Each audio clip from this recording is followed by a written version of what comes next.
What's up, everybody? Thanks for clicking this video. Thanks for tuning into my channel. My name is Simon Hill, Black American from Louisiana, coming to you live from Budapest, Hungary. Today is June 7th, 2026, about 10:30 p.m. where I'm at right now. And we are continuing our 22nd book in our Book to React series where we read an entire text cover to cover on live with the people. This is an open source library, a community book club, and a place of education, not only for myself, but for y'all as well. I'm here to learn and grow with the people. Shout out to my guy Kamal up in the live stream. Shout out to everybody else tuning into the live stream right now. It's been a few days actually since I've been on live, about a day and a half. I just got caught up with friends. You know, I have a social life. You know, I got to go outside and touch grass every now and then, so I'm not always able to come on live and be with the people exactly when I need to be or when I schedule it to be. Things come up, and you know, in life you got to have fun sometimes.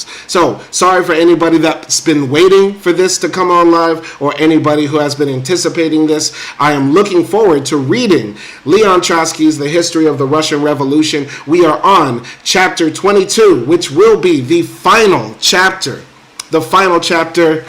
of volume 1. We still have 2 more volumes to go. We are around the 400 page mark. We've been putting in a lot of work to read this text. It's the longest book that we probably will ever read for the Book to React series, because I find it hard to imagine there are any other books that are over 1,000 pages that I will find very interesting. Though there is a Che Guevara book that I will tackle. I have to do that for Book React very soon. But other than that, this Leon Trotsky book is a monster, but you know, the journey of 1,000 kilometers begins with the first step, right? And so far we've made considerable progress to where we are about 33% done with this book already. So I'm looking forward to having any more challenges, more information from this text my way. Shout out to everybody up in the live stream. Once again, shout out to Kamal. We have both live streams going. I have the horizontal and the vertical live stream going simultaneously. Looking forward to reading what you people are going to be saying to me.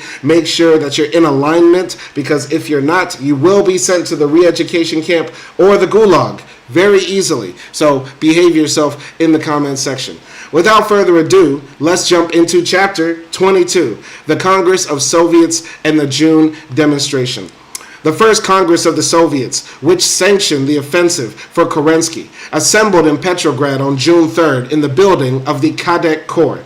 There were 820 delegates with a vote and 268 with a voice. They represented 305 local Soviets, 53 district and regional organizations at the front, the rear institutions of the army, and a few peasant organizations. The right to vote was accorded to Soviets containing not less than 25,000 men. Soviets containing from 10,000 to 25,000 had a voice. On the basis of this rule, by the way, none too strictly observed, we may assume that over 20 million people stood behind the Soviets. Out of 777 delegates giving information as to their party allegiance, 285 were social revolutionaries, 248 Mensheviks, 105 Bolsheviks. A few belonged to less important groups. The left wing, the Bolsheviks and the internationalists adhering to them, constituted less than a fifth of the delegates. The Congress consisted for the most part of people who had registered as socialists in March but got tired of the revolution by June. Petrograd must have seemed to them a town gone mad. Shout out to Kirkham Down Stalin. He is up in the vertical live stream telling you to behave yourselves. So any anti-blackness, any homophobia, any anti-communist rhetoric, any just piping off the side of your neck will quickly get you sent to the re-education camp or the gulag. Salute, Commissar, Comrade, Kirkham Down Stalin. Now, back to the text. Very interesting that Trotsky uses the word men here. 25,000 men from the Soviets had to be counted and registered. I wonder if the Soviets were doing gender discrimination, as in at this time only the men could be in the Soviets, which could have been understandable to some degree because of the rampant sexism that existed in the past. Though I do think Trotsky was ahead of the curve when it comes to feminism, because he makes it explicitly clear that the Russian Revolution, the February Revolution, which was the rehearsal for the October Revolution, was led by women, was started by women. But I digress. Let's continue here. The Congress began by ratifying the banishment of Grimm, an unhappy Swiss socialist who had been trying to save the Russian Revolution and the German social democracy by means of backstage negotiations with the Hohenzollern diplomats. The demand of the left wing that they take up immediately the question of the coming offensive was rejected by an overwhelming majority. The Bolsheviks looked like a tiny group, but on that very day, and perhaps hour, a conference of the factory and shop committees of Petrograd adopted, also with an overwhelming majority, a resolution that only a government of Soviets could save the country. The compromisers, no matter how nearsighted they were, could not help seeing what was happening around them every day. In the session of June 4th, the Bolshevik hater, Lieber, under the influence of the provincials, denounced the good-for-nothing commissars for the government to whom the power had not been surrendered in the provinces. A whole series of functions of the governmental organs have, as a result, gone over into the hands of the Soviets, even when the Soviet did not want them. Those people had to complain to somebody, even against themselves. Shout out to Kirkham Down Stalin. He says, it will be dope to see you read some Frantz Fanon, Gerald Horne, or even Harry Haywood. I did read Harry Haywood. We read Harry Haywood's autobiography, Black Bolshevik. We read that last summer, hot summer here in Budapest. I was sweating like a motherfucker running through that long book. That was the longest book we had read up to this point. Gerald Horne, I would love to read Gerald Horne's The Counter-Revolution of 1776, and also there's a book he wrote about the Communist Party in the 1940s, I think. So, yeah, I would love to read Gerald Horne's work. And as far as Frantz Fanon, that is one of those things I am embarrassed to say. I am embarrassed to tell people I have not read any Frantz Fanon, though I'm pretty sure all of Frantz Fanon's work has bled into the work of the intellectuals that I have read before and after, such as Malcolm X and other people. Huey P. Newton, you know what I'm saying? We read Huey P. Newton's book a few months ago, and he was a reader of Frantz Fanon. So yeah, there are many, many books that I am ashamed to say. I have literal embarrassment saying that I have not read them yet. But Fanon and Gerald Horne definitely are on the upcoming reading list and reaction list. So, one more comment from Kirkham Down Stalin. He says, it's a must to read his stuff, but for sure, don't feel too bad. Fanon's life was also great. Absolutely. I mean, Fanon is probably all of our intellectual grandfathers. You know what I'm saying? If you're a post-colonial thinker, if you're a, Afro-pessimist, if you're anywhere involved in the black radical tradition or a black leftist of any sort, I would even argue the liberals are included in that. Fanon is our intellectual grandfather. He is where all of this sort of stems from. So there's a lot of love and praise I have for Fanon, even if I haven't read any Fanon yet, though I will. You know what I'm saying? I'm doing a lot of catching up reading with the Book to React series as well. But I will continue here. One of the delegates, a school teacher, complained to the Congress that after 4 months of revolution, there had not been the slightest change in the sphere of education. All of the old teachers, inspectors, directors, overseers of districts, many of them former members of the Black Hundreds, all of the old school programs, reactionary textbooks, even the old assistant ministers remained peacefully at their post. Only the Tsar's portrait had been removed to the attics, and these might any day be struck back in their places. The Congress could not make up its mind to lift a hand against the State Duma or against the State Council. Its timidity before the reaction was covered up by the Menshevik orator Bogdanov with the remark that the Duma and the Soviet are dead and non-existent organizations anyway. Martov, with his polemical wit, answered, Bogdanov proposes that we should declare the Duma dead but not make any attempt upon its life. Shout out to everybody up in the live stream. Up in here we have Forced to be atheist, he says shalom. Salam alaikum to you. Wisdom is mine says Moses is not a Hebrew name but an Egyptian name. Alex Demond says this deserves millions of views. I appreciate that, Alex Demond. And Kirkham Down Silence says, wow, this stuff is such a timely read. Absolutely. Because, every time a revolution happens or anytime there's revolutionary activity, people expect shit to just change overnight. For example, and this is a bad example, but let's just talk about Zoran, right? There are some people already critical of Zoran, the mayor of New York City, because the public grocery stores haven't opened yet, or pre-K is still expensive, or the rent is still too damn high, all etc. Right? And so, because revolutions take time, some people want to fall back into reactions. They still want to bring out the old textbooks, the old ways of thinking, and put the old leaders back on the wall. When revolution is a process, it is a consistent process. Okay? I will continue here.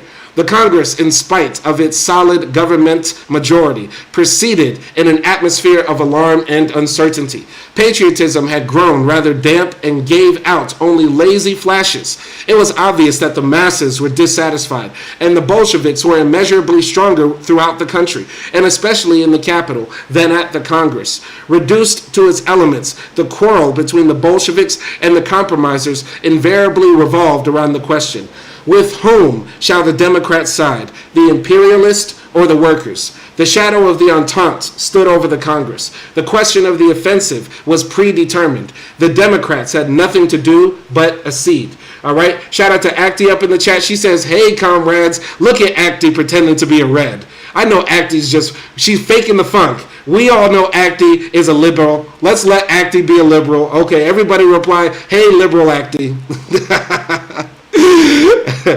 Acti is also a top commissar too, and she will send your ass to the gulag if you are talking a bunch of mess. Okay, so no racism, no anti-blackness.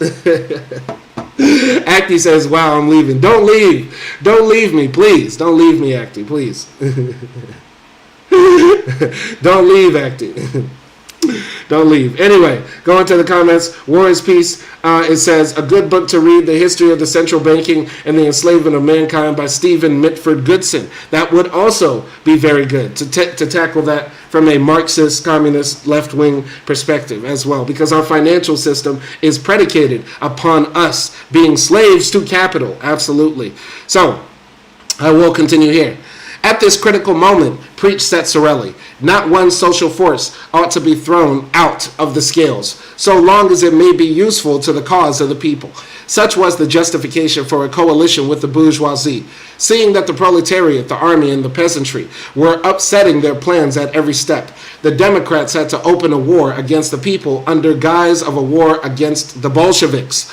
Thus, Tsetzarelli had declared that Kronstadt sailors apostates in order not to throw out of his scales the Cadet Pepelayev. The coalition was ratified by a majority of 543 votes against 126, with 52 abstaining. I want to ask everybody here.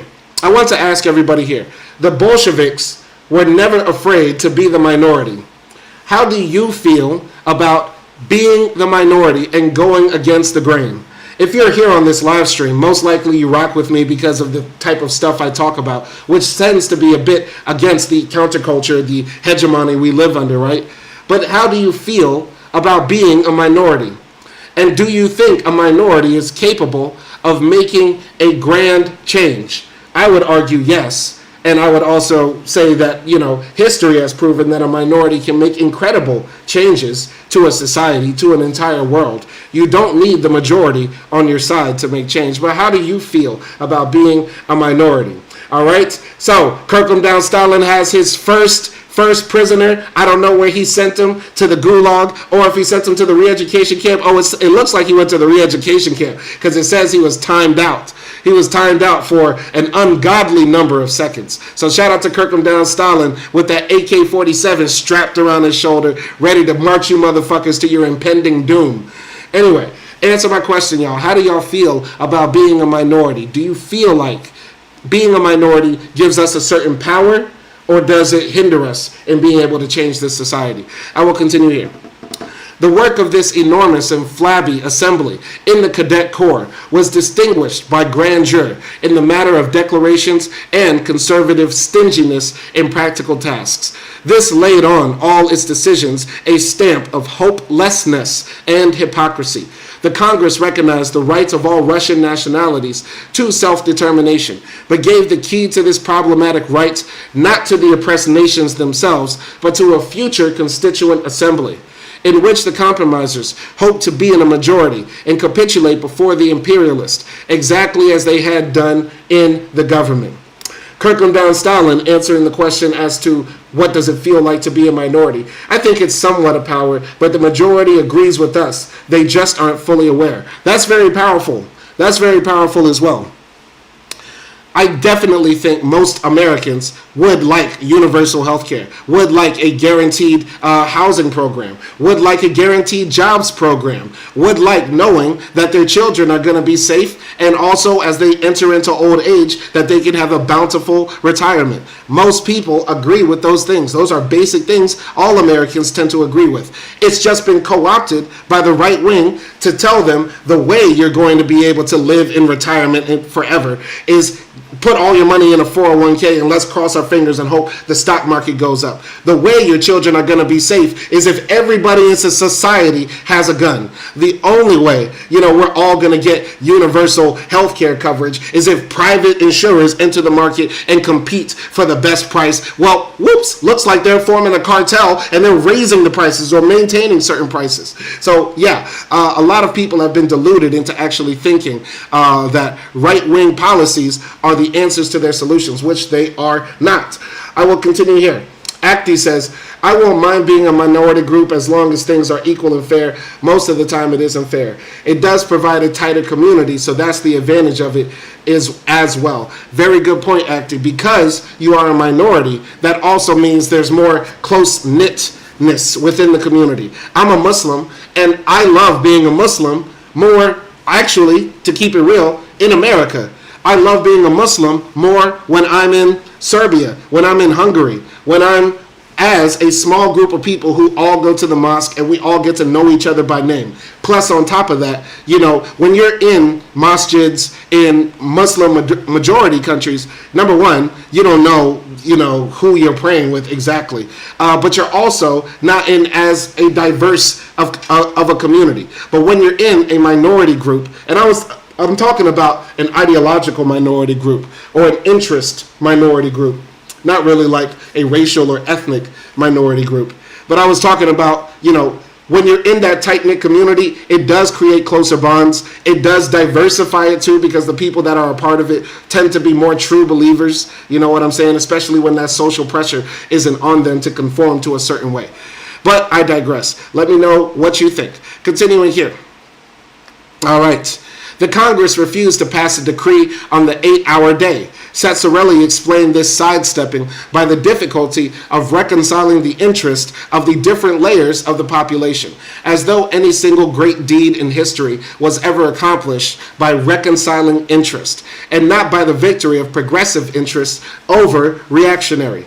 Grothman, a Soviet economist, introduced toward the end of the Congress his inevitable resolution as to the oncoming economic catastrophe and the necessity of governmental regulation. The Congress adopted this ritual resolution, but only so far that everything might remain as before. So, what I think Trotsky will eventually underline or illustrate through this example of this assembly coming together to decide on the future of Russia is that liberal democracy doesn't work. Multi-party liberal democracy where people are sectioned off into groups and forming strict ideological lines and boundaries on what people can think and believe does not work. But I would like to ask all of you, since we have an engaged audience, an intellectual audience here, I want to ask you, do you think if we are successful in forming these socialist states of the Western world, particularly in America, but let's say any Western developed modern capitalist country, should we have a multi-party system? If we are able to create the Soviet states of America, should we still allow the Republicans to be running around? Should we still allow the Democrats to be running around? Should we still allow any of these parties to still exist, even if we have hegemony and dominance? Should we? I would like to know. I would argue no. I would argue no. A one-party state that is successful, a one-party state that is able to provide for the people is much better than a multi-party state where the people are getting shot in the street and ending up with $50,000 medical bills. But I would like to know what you think. Do you think we should still allow multi-parties if we create the Soviet states of America or the Soviet states of France, etc., etc.? I will continue here. Having deported Grimm, wrote Trotsky on the 7th of June, the Congress returned to the order of the day. But capitalistic profits remain, as before, inviolable for Skobelev and his colleagues. The food crisis is getting sharper every hour. In the diplomatic sphere, the government is taking blow after blow. And finally, this is so hysterically proclaimed offensive is obviously getting ready to come down on the nation. A monstrous adventure. We should be willing to watch peacefully the sanctified activities of the ministers, Livov, Shesherenko, Tsetserelli, for a number of months. We need time for our own preparations, but the underground mole digs too fast. With the help of these socialist ministers, the problem of power may rise before the members of this Congress a great deal sooner than any of us imagine. Go into the comments. Kirkham Down Stalin says, I like how Korea does their party system because they allow opposition parties, but they definitely not given a lot of power. Ontologically Shook says, kind of like what we used to have in the past before our history was erased and the infrastructure was melted all over the world. And Ontologically Shook says, you can see how great cultures were destroyed and turned into third world places. It was systematic. Now we are all slaves. I guess he is referring back to the book, and Ontologically Shook is too stupid. He is too fucking stupid to actually pay attention to what we are talking about here, because I asked a question to the audience. So I'll probably ignore Ontologically Shook. Acti says, I'd argue yes, because if the communist state is doing its job well, people will most likely choose them either way. Why be scared of competition if you know you're good? That's kind of logical, Acti, but I would argue, we could argue, let's say I turn on my liberal mind. We could say that the Democrats, we could arguably say, under the Bill Clinton administration, etc., right? Bill Clinton's administration, by all means, was a domestic success, right? The GDP was rising, there were so many other things that happened. Crime went down, things like that. What else? Shit. Okay, it's very hard for me to put on my liberal mind. I'll try to think of some success that the Democrats had. And it's impossible. I literally cannot even think of positive things. I was struggling. My brain is struggling trying to think of anything positive from Bill Clinton's administration. Because... shit, I'm just thinking of the war on drugs, mass incarceration, shit like that. Oh, man, I can't. Oh, man, NAFTA, shit. I can't even think of anything. But I would argue that democratic policies, let's just say this is provably true. The stock market and the economy in America does better under Democrats. America is a capitalistic society, and everybody loves money. And everybody loves when the stock market go up. When stocks go up, everybody happy, right? And the economy is happy, and everybody's like that. But still, Democrats keep getting voted out of power. And people, instead of saying, we want the GDP to rise, we want the economy to do better, we want the stock market to go like this, people say, you know what I want? A stupid-ass Republican that's going to sink the GDP, rise up the debt, send bombs and missiles to Israel for billions of dollars, and bomb children in Iran, costing the American taxpayer billions of dollars. And what we're going to do to pay for it all is to cut public services. That's, I mean, think about that. People vote against that all the time, okay? People vote against that all the time. So I'm confused. I'm confused how, we could say, well, if we just do a good job, people will like us. People don't like the Democrats just basically, even though they are better for the economy. And that's the number one thing Republicans and stupid MAGA folks say is better, right? So, yeah. Anyway, Aki says, still no free healthcare and education, though, LOL. Yeah, no, none of that was under Clinton. Kirkham Down Solid says, recognizing that some things are just incorrect thoughts is also something I believe in, like being pro-war. Some political ideas are criminal. Yeah, like Nazism. We should lock up all the Nazis. Total Nazi death. I'm against the death penalty, but if you're a Nazi, people should kill you. Yes, so I agree with that. Stewart said, how many billions did Biden and the Dems send to Ukraine? Too much and too many. He sent too many weapons and too much money to Ukraine. All right? I know Kirkland Down Stalin deleted your message, but if somebody is critical of the Democrats while also being critical of Republicans, I will allow their commentary to exist. But I don't want anybody coming up here just doing one-sided partisan politicking in this live stream. This is a leftist live stream where we are critical of the liberal, I would argue illiberal, established order. Okay? Criticism is on the American government, period. The most wicked, evil government to ever exist on the planet. Criticism is on both sides of the aisle because both sides are wicked warmongers, okay? Kirkland Down Stalin says, I feel that, but it's so off topic. I do agree, though, because that's just a right-winger. Stewart 2004 is probably a stupid right-winger. Okay, we all hate Biden. Let's all say we are not Democrats here. We are not Democrats. I know I'm wearing a sexy blue suit, but I am far from a Lib Dem, okay? So, Stewart 2004 says, I'm a hypocrite. Oh, Stewart, you might get killed in here, boy. Stewart, you might get killed in here. Oh, my God. Oh, my God. And you got two of my commissars on your ass. Oh, my God. You might. Oh, my God. Stewart, it's not going to look good for you, man. It's not going to look good for you. All right. So, Acti says, I feel like it's mostly like that in Switzerland. Okay. Acti says, maybe I'm not that familiar, though. All right. What's most like it in Switzerland? Like a good social safety net? Okay. Okay. Anyway, let's continue here. Trotsky says, trying to shield themselves from the masses with a higher authority, the leaders dragged the Congress into all current conflicts, pitilessly compromising it in the eyes of the Petrograd workers and soldiers. The most resounding episode of this kind was the incident about the summer home of Durnovo, an old Tsarist bureaucrat who had made himself famous as Minister of the Interior by putting down the revolution of 1905. The vacant home of this hated and moreover dirty-handed bureaucrat was seized by workers' organizations on the Viborg side, chiefly because of the enormous gardens which became a favorite playground for children.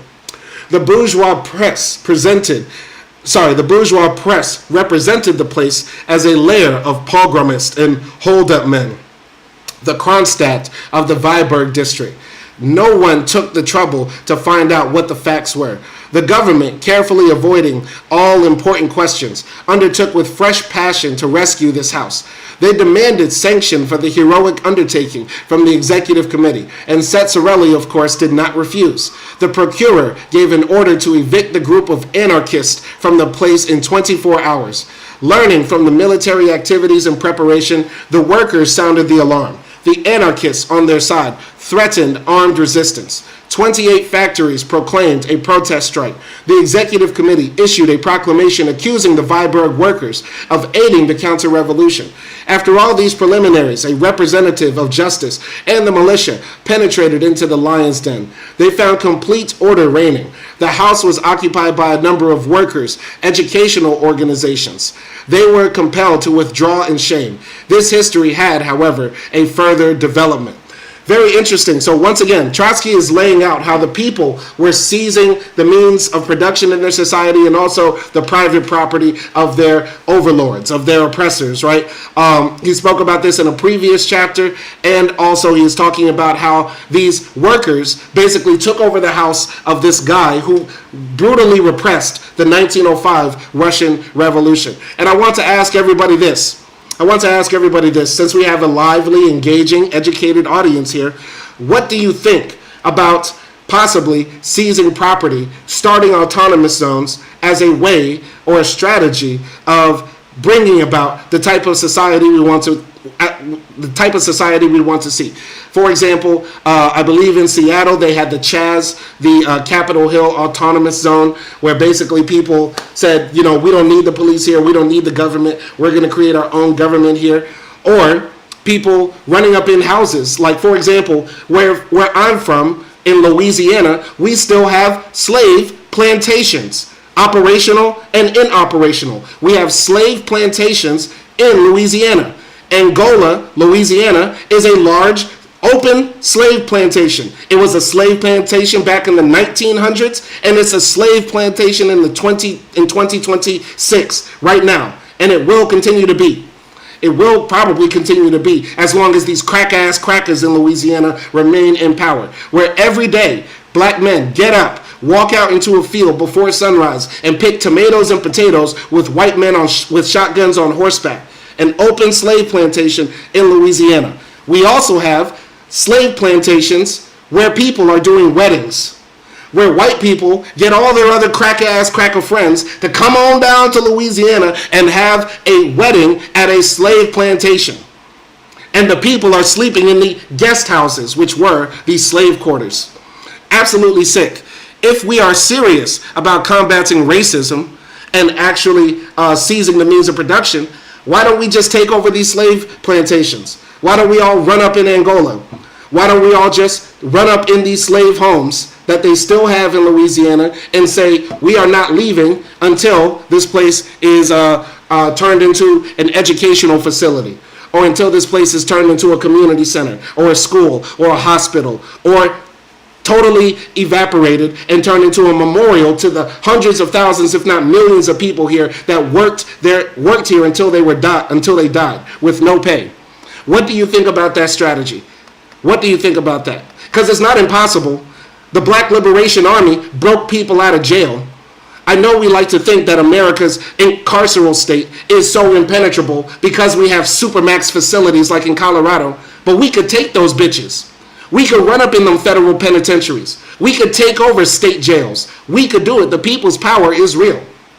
If they could break Assata out, we can do much more. Facts. But I would like to know what y'all think. Should we run up in houses and start autonomous zones? What do you think about that? Anyway, go into the comments. Kirkham Down Silent says, we talking about the Russian Revolution, Democrats, but this is like 1920. Actually 1917 to be exact. Stewart 2004 says, I don't know much about Russian Revolution. I know things about World War II and communism. Okay. Kirkland Down Silent says, they're taking back the lands that they've worked on. And Stewart 2004 says, Mamdani is seizing property in New York. Okay. Stewart 2004 is pretty damn dumb. He might be born in 2004, which is crazy.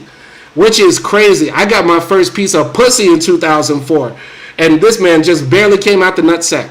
Jesus Christ, it's crazy, man. Gen Z, man, y'all are cooked. All right? So, Stewart 2004 says his 2026 criminals belong in prison. What happened 100 years ago is irrelevant. I didn't say that we don't need prisons. I am not a prison abolitionist, and I agree with you, criminals belong in prison. Let's start with Donald Trump. Let's arrest Donald Trump. Let's make a citizen's arrest on Donald Trump and throw him in prison. Because Stewart 2004, I'm pretty sure you wouldn't be happy about Donald Trump if he raped your mama. If he ran up in your mama and forced his 2 fingers up her like he did to E. Jean Carroll. Would you like that, Stewart 2004? Donald Trump ran up on your mama and forced his 2 fingers up inside that nasty cunt. Would you like that? Anyway, Kirkland Down Silent says, it depends on if the criminals were rightfully arrested. Once again, I am not a prison abolitionist. Prison abolition is just reformism, unless we're talking about abolishing capitalism and overturning this wicked system. Okay? So, I will continue here. On the 9th of June, a bomb was exploded at the Congress. In the morning's edition of Pravda appeared an appeal for a demonstration on the following day.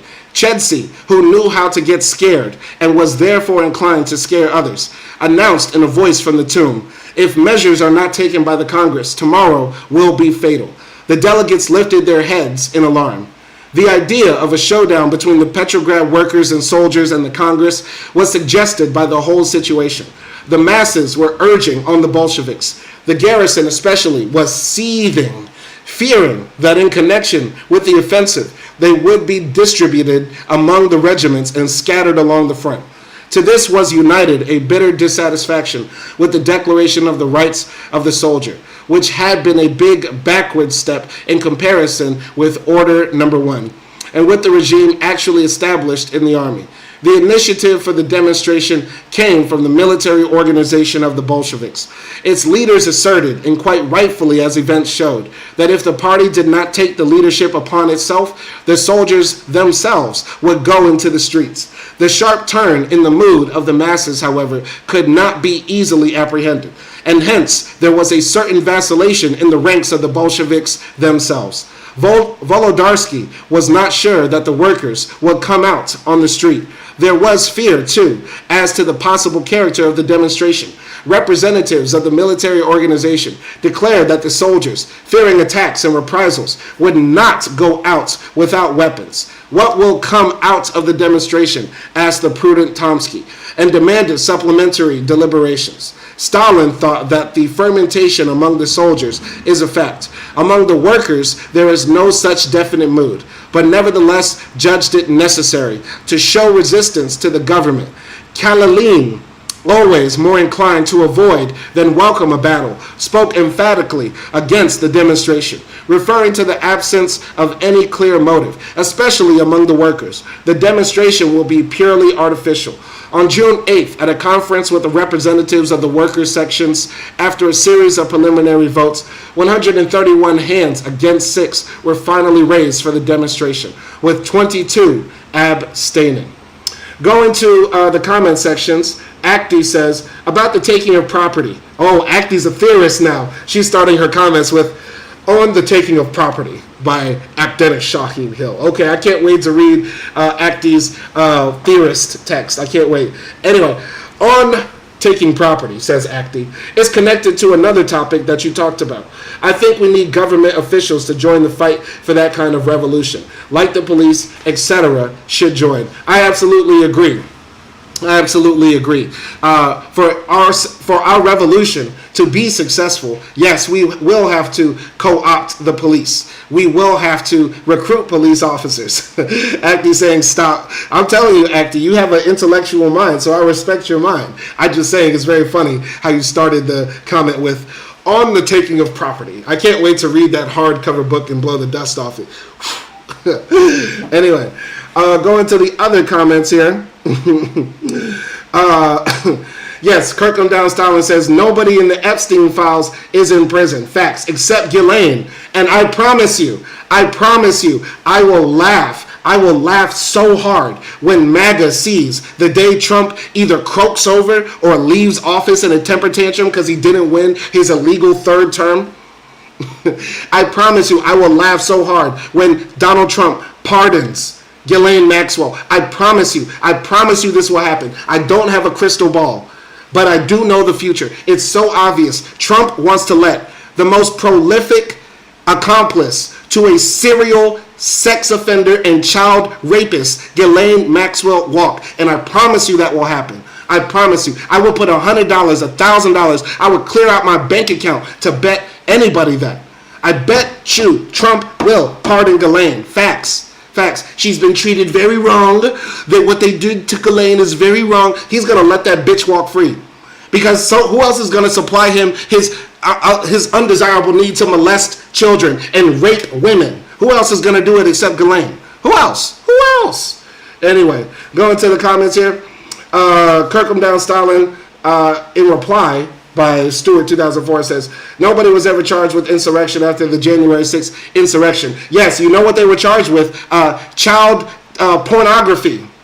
Many of the people that Trump pardoned after letting them out of jail then got caught up with child pornography. These sick MAGA bastards. Sick MAGA bastards. All y'all want to do is rape children and break the law and possibly do it with impunity. Sick bastards. Sick bastards. I'm telling y'all, man. Anyway, the work of preparation was carried on up to the last moment secretly, in order not to permit the social revolutionaries and Mensheviks to start a counter-agitation. That legitimate measure of caution was afterward interpreted as evidence of a military conspiracy. The Central Council of Factory and Shop Committees joined in the decision to organize the demonstration. Upon the insistence of Trotsky and against the objection of Lunacharsky, writes Yugov, the committee of the Mensheviks decided to join the demonstration. Preparations were carried on with boiling energy. The manifestation was to raise the banner of power to the Soviets, The fighting slogan ran, "Down with the 10-minister capitalist." That was the simplest possible expression for a breakup of the coalition with the bourgeoisie. The procession was to march to the Cadet Corps where the Congress was sitting. This was to emphasize that the question was not of overthrowing the government, but of bringing pressure on the Soviet leaders. Absolutely fantastic. So I know I've been chatting with all of you very quickly, but let's give a brief synopsis of everything that's happening. The bourgeoisie, the Soviets, the Bolsheviks, the Social Revolutionaries, the Mensheviks, the old people from the old guard are all coming together in a coalition to try to form a new government from Russia. At the same time, there's a parallel government running, which are the workers' Soviets, the workers' councils that have popped up everywhere all over Russia. Not all of them are fully revolutionary to where they want to overturn the capitalist system, but a lot of them are. So the Bolsheviks are saying that, they have about 20 million people on their side, and the rest of the country, and Russia was the biggest country at this time, about 100,000 or so. 100 million or so other people, believing other different things, right? So, the workers are starting to get tired with this facilitating with the bourgeoisie. You know what I'm saying? So now they're at this point where they're just saying, listen, we're done taking this Congress that y'all are putting together seriously. Real power is with us anyway. So why are we even entertaining you? So now the workers did a vote, because democracy does exist under socialism, and the workers all voted, even against leaders like Trotsky, that they are going to go out and demonstrate and say, we don't want this government anymore. We are the government, for real. Anyway, Krokendam Stalin got sent to the Gulag, I guess, or to the re-education camp. I don't know for how long, but sorry, boss. I don't know what you said, but the commissar is always right. I'm sorry. The commissar Krokendam Stalin is always right. I'm never going to argue with him. He has good judgment. He has good judgment. So whatever you said, if it got triggered, boy, you better study hard in the re-education camp. You better take up them little red books and start memorizing some Mao. Anyway, man, I would like to know what y'all think about this. Since I have an educated, enlightened audience here, what do you think, once again, just about starting parallel governments? Parallel governments. Like, they say, for example, the government of Taiwan is the real Chinese government. They pretend to be real China. They believe they're the continuation of the China that was before Mao and all the Reds took over mainland China, right? So there are some people that still believe Taiwan has authority when speaking for China, right? And the billions of Chinese people that, live there, right? What do you think about that? Could we start a parallel government to counteract this liberal hegemony, this bourgeois dictatorship that we live under? Could we create a parallel government where we elect our own representatives, have our own councils, our own laws, etc., etc.? I know that's verging on the territory of like sovereign citizenship, and I also believe that should work in parallel with our other revolutionary actions to overturn this evil, capitalistic, racist, white supremacist system. But what do you think? Could we form a successful parallel government? Anyway, Krokendam Stalin says, it just felt like the brother wasn't talking about anything relevant, but he's funny. Okay.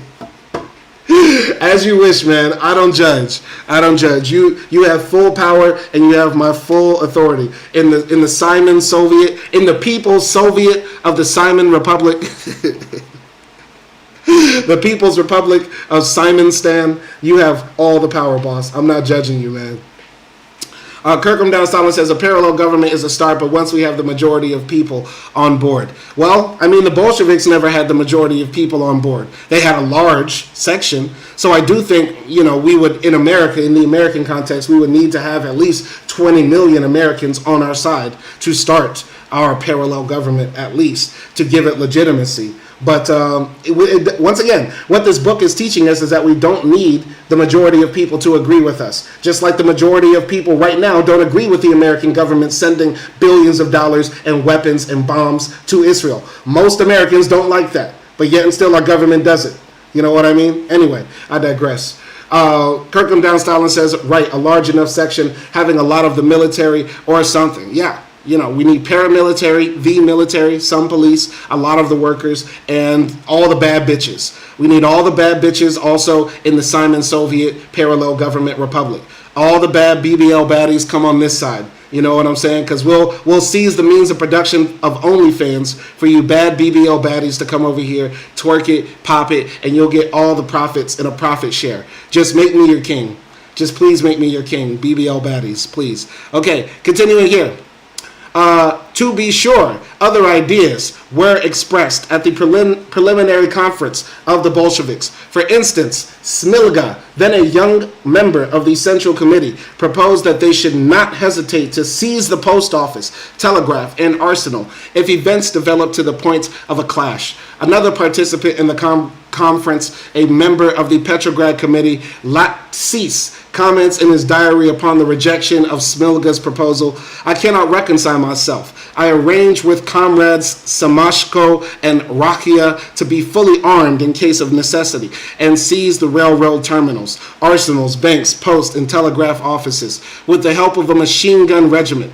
Samashko was the officer of a machine gun regiment. Rakia, a worker, one of the militant Bolsheviks." Shout out to my guy Nelson Moreno up in the live stream, top comrade as well. He says institutions are usually a lot slower than the public. Absolutely. And we need to be aware of that as well, because a lot of our institutions don't immediately respond to the people's needs. That's a very good point. Because Trotsky even says here, the Bolsheviks disagreed with a lot of the things that the people wanted to do. The people will always be ahead of what the leadership the left-wing intelligentsia thinks. You know what I mean? Because the people know exactly what they want. Who knows better about, food supply? Or who knows better about rent stabilization? The person who owns their own property and has a full fridge, or the person living in a rent-controlled apartment with an empty fridge? You know what I'm saying? Acti says, most Americans can't find the parallel country on the map. You like BBLs now? I was joking, Acti. A lot of the times I like to be tongue-in-cheek. I want to put my tongue in your cheeks, but you're not here. But, I like to be joking sometimes, to show that, communists have the best sex, and we also have some of the best jokes. I know a lot of my jokes fail a lot of the time, and as much as I would like to, I don't think I would be successful in stand-up. But I was just making an observation that sex workers under communism will have a better economic outcome. Right now, the sex work industry is very exploitative. As we know, OnlyFans, or not as I know, because I only look at OnlyFans for research purposes, a lot of the sex workers that make the billions or millions of dollars from their work are just 1%. And a lot of other girls are just on the platform showing ass and titties and making nothing. You know what I'm saying? And that's not right. That's not right. If you're willing to pop it with the camera on a tripod, you should get all the money in the world. You know what I mean? Kirkham Down Silent says, tongue-in-cheek. Kirkham Down Silent, that comment was not for you. There was no reason to comment that, my guy. Kirkham Down, there was no reason for you to repeat, I want to put my tongue in your cheeks. I was talking to my wife. Come on now, man. Come on now. Now, every time I do put my tongue in her cheeks, I'm going to be like Kirkham Down Style and knows what I'll be up to. He knows what I'll be up to, man. Oh, man. Anyway, continuing here. The existence of such moods is easily understandable. The whole course of the party was toward a seizure of power, and the question was merely of appraising the present situation. An obvious break in favor of the Bolsheviks was taking place in Petrograd, but in the provinces the same process was going slower. Moreover, the front needed the lessons of an advance before it could shake off its distrust of the Bolsheviks. Lenin, therefore, stood firm on his April position. Patiently explain. Sukhanov, in his notes, describes the plan of the demonstration of June 10th as a direct device of Lenin for seizing the power. If the situation proves favorable, as a matter of fact, only individual Bolsheviks tried to put the matter this way, aiming, according to the ironic expression of Lenin, just a wee bit too far to the left. Strangely enough, Sukhanov does not even try to compare his arbitrary guesses with the political line of Lenin expressed in innumerable speeches and articles. So yeah, the Bolsheviks, the communists in Russia at this time, were still, not widely known. They were, considered very radical. And what did Lenin say? What did Lenin tell us? What are we supposed to do with this problem when people don't understand socialist ideas, socialist tendencies, or a socialist vision? Lenin told us in two words. Patiently explain. Patiently explain. Go to the countryside, face them three-toothed rednecks, and patiently explain. Go to the city, find the cafe with latte drinking liberals who think Marxism is too far, and patiently explain. Find anybody and patiently explain. All right. So Imani Festo says, enjoying the reading. It's the effort that counts. I appreciate that, Imani Festo. This is your first time showing up in the live stream. And the reason I go so hard with reading the books and creating these audiobooks and sharing is because I know how hard it is for the modern man to find time to read. A lot of us are very busy with work, with school, with our wives, with our girlfriends, with our kids, with working out, with all types of stuff, and men don't find time to read, especially black men. With us being at this particular point in history and our position in the socio-economic ladder throughout the world, the poorest people don't have time to read. And I count myself as a part of the global poor. I'm trying to do this for people like Imani Manifesto and several other men out there who don't have time to read, but want to engage with text, want to learn, want to grow, and also, continue to stay radical and develop their minds in between, doing all the other things you have to do during the day. And I know a lot of people don't comment on my channel. My channel gets 0 views sometimes, and nobody gives a fuck about what I have to say. But there are channels that I watch that nobody else watches. There's content that I watch that has 4 views. There's YouTubers I've been following for years that are still stuck at 3,000 subs, and I love their shit. You know what I'm saying? So I know there's somebody out there who's probably the biggest fan that I've never heard of. Biggest fan I've never heard of. And I'm not trying to say, Imani, you a fan. I'm not coming at you like that. But I'm just saying there's a reason why I'm doing this. You know what I'm saying? So anyway, Kirkham Down Solomon says, I always have to repeat the out-of-pocket ones. My bad. Yeah, man, I be going crazy sometimes. And, yeah. Kirkham Down says, for every 2 trolls, there's 3 real ones out there. Absolutely, right? We also have to remember, a lot of the right-wingers online are not real. The dead internet theory is very, very real. A lot of internet traffic is bots. So there are, we're going up against capitalists. We're going up against major forces in the world. They have billions of dollars to spend on counter-revolutionary activities. So it's nothing for, dark money out there to spend a few million to get a bot farm in Cambodia to just spam leftist content with reactionary comments. So that's not, surprising. I'm going to continue here. The Bureau of the Executive Committee immediately presented the Bolsheviks with a demand to call off the demonstration. On what grounds? Only the state power, obviously, could formally forbid a demonstration, but the state power did not dare think of it. How could the Soviet, itself a private organization, led by a bloc composed of 2 political parties, prevent a third party from demonstrating? The Bolshevik Central Committee refused to accede to the demand, but decided to emphasize more sharply the peaceful character of the demonstration. On the 9th of June, a Bolshevik proclamation was pasted up in the workers' districts. We are free citizens. We have the right to protest, and we ought to use this right before it's too late. The right to a peaceful demonstration is ours. Very, very powerful. And once again, this goes back to something I've said before. Doing crime is sometimes fine. Doing crime is sometimes fine. I know y'all think I'm crazy, but doing crime is sometimes fine. They tried to make it illegal for the people to protest in Russia. They tried to make it so that the Bolsheviks and the workers and the people that have been risking their lives to make a better society in Russia, they tried to make it illegal for them to protest. And they said, no, the right to protest, the right to assemble, the right to make our voices heard is ours. So doing crime is sometimes fine. Continuing here, the compromisers carried the question before the Congress. It was at that moment that Trotsky pronounced his words about the fatal outcome and that it would be necessary for the Congress to sit all night.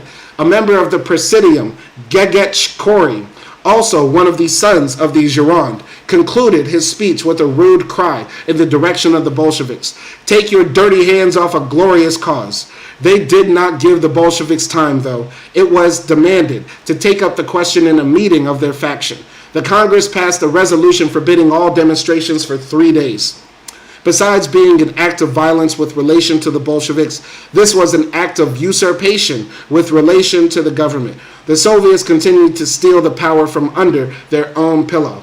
Milikov was speaking at this time at a Cossack conference and called the Bolsheviks the chief enemies of the Russian Revolution. Its chief friend, he allowed them to infer, was Milikov himself, who just before February had agreed to accept defeat from the Germans rather than revolution from the Russian people.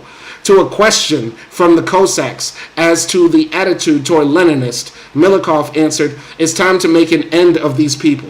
The leader of the bourgeoisie was in too great a hurry. However, he really could not afford to waste time. Absolutely insane how the bourgeoisie will sell out their own people.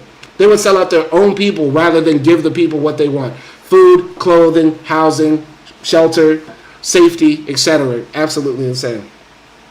So Kirkham Down Stalin says, a lot of governments are just criminal governments, fact, such as the American one. But I want to ask y'all, when do we, as revolutionaries, because I'm going to be reading from the Black Liberation Army soon. I found the Black Liberation Army's text, and if you don't know about the Black Liberation Army, they were the group who were the paramilitary wing of the Black Panthers. I know some people like to think the Black Panthers were, the gun-toting radicals that were going to start the revolution, but they were literally just all about the survival programs. Free breakfast, free education, trying to get housing for the people, patrolling the police, etc., etc. The Black Panther Party was a political party, you know what I'm saying? But the Black Liberation Army was the armed wing of that part of the struggle, which a lot of people do not know. So I found the Black Liberation Army's only book of collected writings, the collected writings of the Black Liberation Army Volume 1,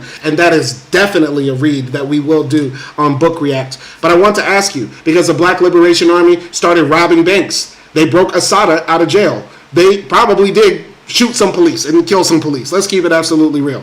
And I'm not condoning violence at all, but I'm asking the people, when do we start considering some criminal acts as revolutionary? And that might sound like a Fed question. Y'all don't have to answer, or y'all can be, sly on how you want to answer. That might sound like I'm, Fed baiting, you know what I'm saying? But at what point, I guess, do we start considering that? I guess there's several parts of revolutionary struggle that we have to consider. The time, the place, the setting, the status of the existing hegemon, you know what I'm saying? When do we start considering crimes like robbing banks or breaking people out of jail, or destroying institutions like military bases while limiting casualties to as close to zero as possible, if not totally zero? How do we start realizing like now is the time? You get what I'm saying? That sort of activity is allowed. You know what I mean? It's just a question. It's just a question. It's something I'm thinking about as I continue to become more radical with the text that I'm reading. But I will continue here. Meanwhile, meetings are being held in factories and regiments, adopting resolutions to go over into the streets the next day with the slogan, "All power to the Soviets." Under the noise of the Soviet and the Cossack Congresses, the fact passed unnoticed that 37 Bolsheviks were elected to the Duma of the Vyborg district. Only 22 from the Social Revolutionary Menshevik bloc and 4 cadets. Confronted with the categorical resolution of the Congress, and moreover with the mysterious reference to a threatening blow from the right, the Bolsheviks decided to reconsider the question. They wanted a peaceful demonstration, not an insurrection, and they could not have any motive for converting a forbidden demonstration into a half insurrection.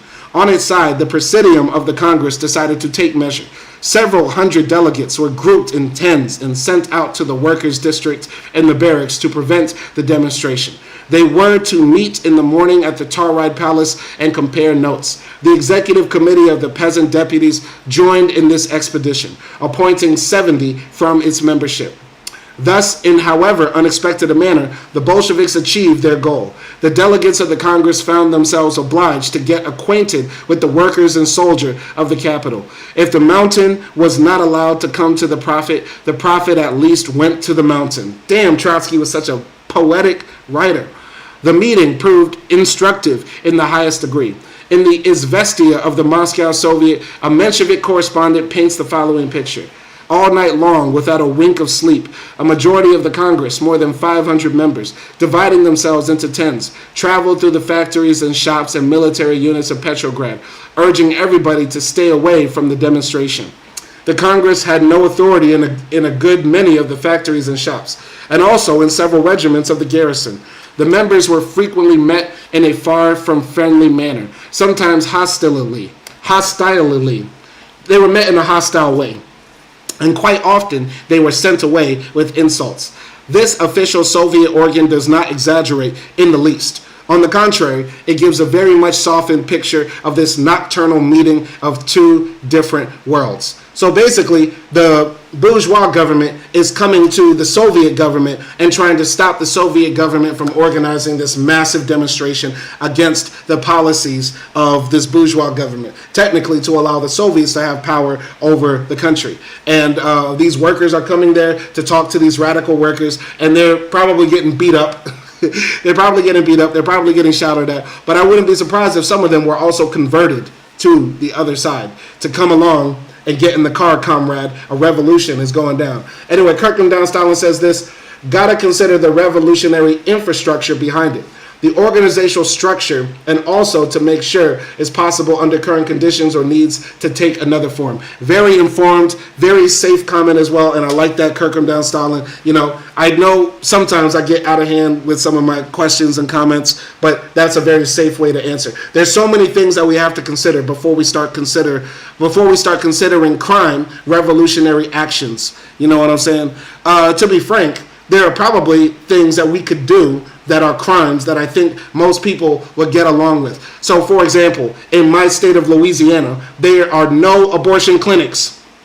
And if there are any abortion clinics, there's few and far in between, and you can only get an abortion from Monday to Monday afternoon from 1 to 1:15.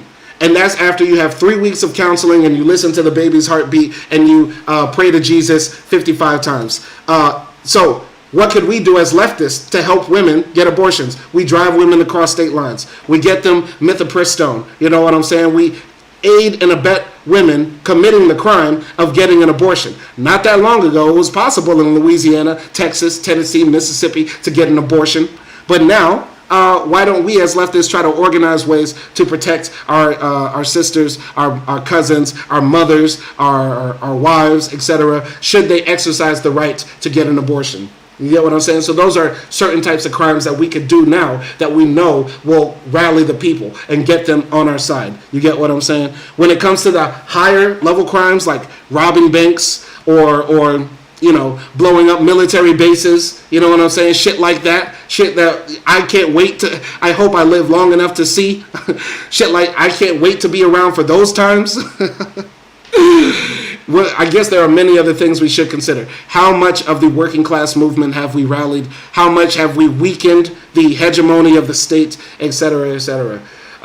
Yes, Kirkland Down Stalin says it's a crime to even protest Israel on campus some places. Yes, for example, like the BDS movement. We actually go out and protest against the genocide in Gaza, despite them saying they're banning these types of protests. You know what I'm saying? There are so many things to consider before we actually, start saying that crime is now revolutionary action. But, you know, the bourgeois government is going to continue to make all of our lives a living hell because they're criminalizing every aspect of it. You know what I'm saying? When it comes from trans rights to gay rights to women's rights, it won't be far along until they start coming after cis het men like me. This is the thing. This is why we are allies to communities that we might not even be a part of. Even though I'm not gay, I'm not a woman, I'm not trans, I care about my gay, trans, and female comrades. Because eventually this bourgeois government is going to come for us. Plus we want the total liberation for all people. All right, continuing here, Kirkham Down Stalin gets a reply from Acti saying that she agrees with Kirkham Down. The crime should have a higher purpose, not like dumb white supremacist terrorist stuff. Yeah, this is another thing. The crime that, we will do as leftists is not going to be like how the right wing does. Yeah, the Mexicans are invading, so I'm going to walk in this Walmart and spray everybody. That's right-wing, fascist, reactionary, stupid shit. Yeah, the Muslims are coming, so I'm about to firebomb a mosque like them. No, we're not going to do shit like that. But yeah, there are some crimes that we can do There are some crimes that we can do now that will rally the people on our side. And I'm not talking about shit like Luigi Mangione, and I'm not talking about yet, blowing up them fucking military bases and shit like that. But I'm saying there are some crimes that are very, very possible that, we could do. You know what I'm saying? It would be easy to do self-defense related activities like the BPP. Facts. That's true. But I do think I think Huey P. Newton even said it. I think Huey P. Newton said in Revolutionary Suicide, their emphasis on the gun in relation to their actions led to the BPP's downfall. I'd have to go revisit the book, but I do remember Huey P. Newton saying in Revolutionary Suicide, his autobiography that he wrote in the 80s, well after, the Black Panther Party had fell from grace. You know what I'm saying? Like him saying that the Black Panther Party's emphasis on having weapons, shotguns, was one of their mistakes. You know what I'm saying? Anyway, so continuing here. The Petrograd masses, at least, left no doubt among the delegates as to who was able henceforth to summon a demonstration or to call it off. The workers of the Putilov factory agreed to paste up the declaration of the Congress against the demonstration only after they learned from Pravda that it did not contradict the resolution of the Bolsheviks. The 1st Machine Gun Regiment, which played the leading role in the garrison, as did the Putilov factory among the workers, after hearing the speeches of Chetsy and Avkenstiev, representing the 2 executive committees, adopted the following resolution. In agreement with the Central Committee of the Bolsheviks and their military organization, the regiment postpones its action. The brigade of pacifiers arrived at the Tauride Palace after their sleepless night in condition of complete demoralization. They had assumed that the authority of the Congress was inviolable, but had run into a stone wall of distrust and hostility.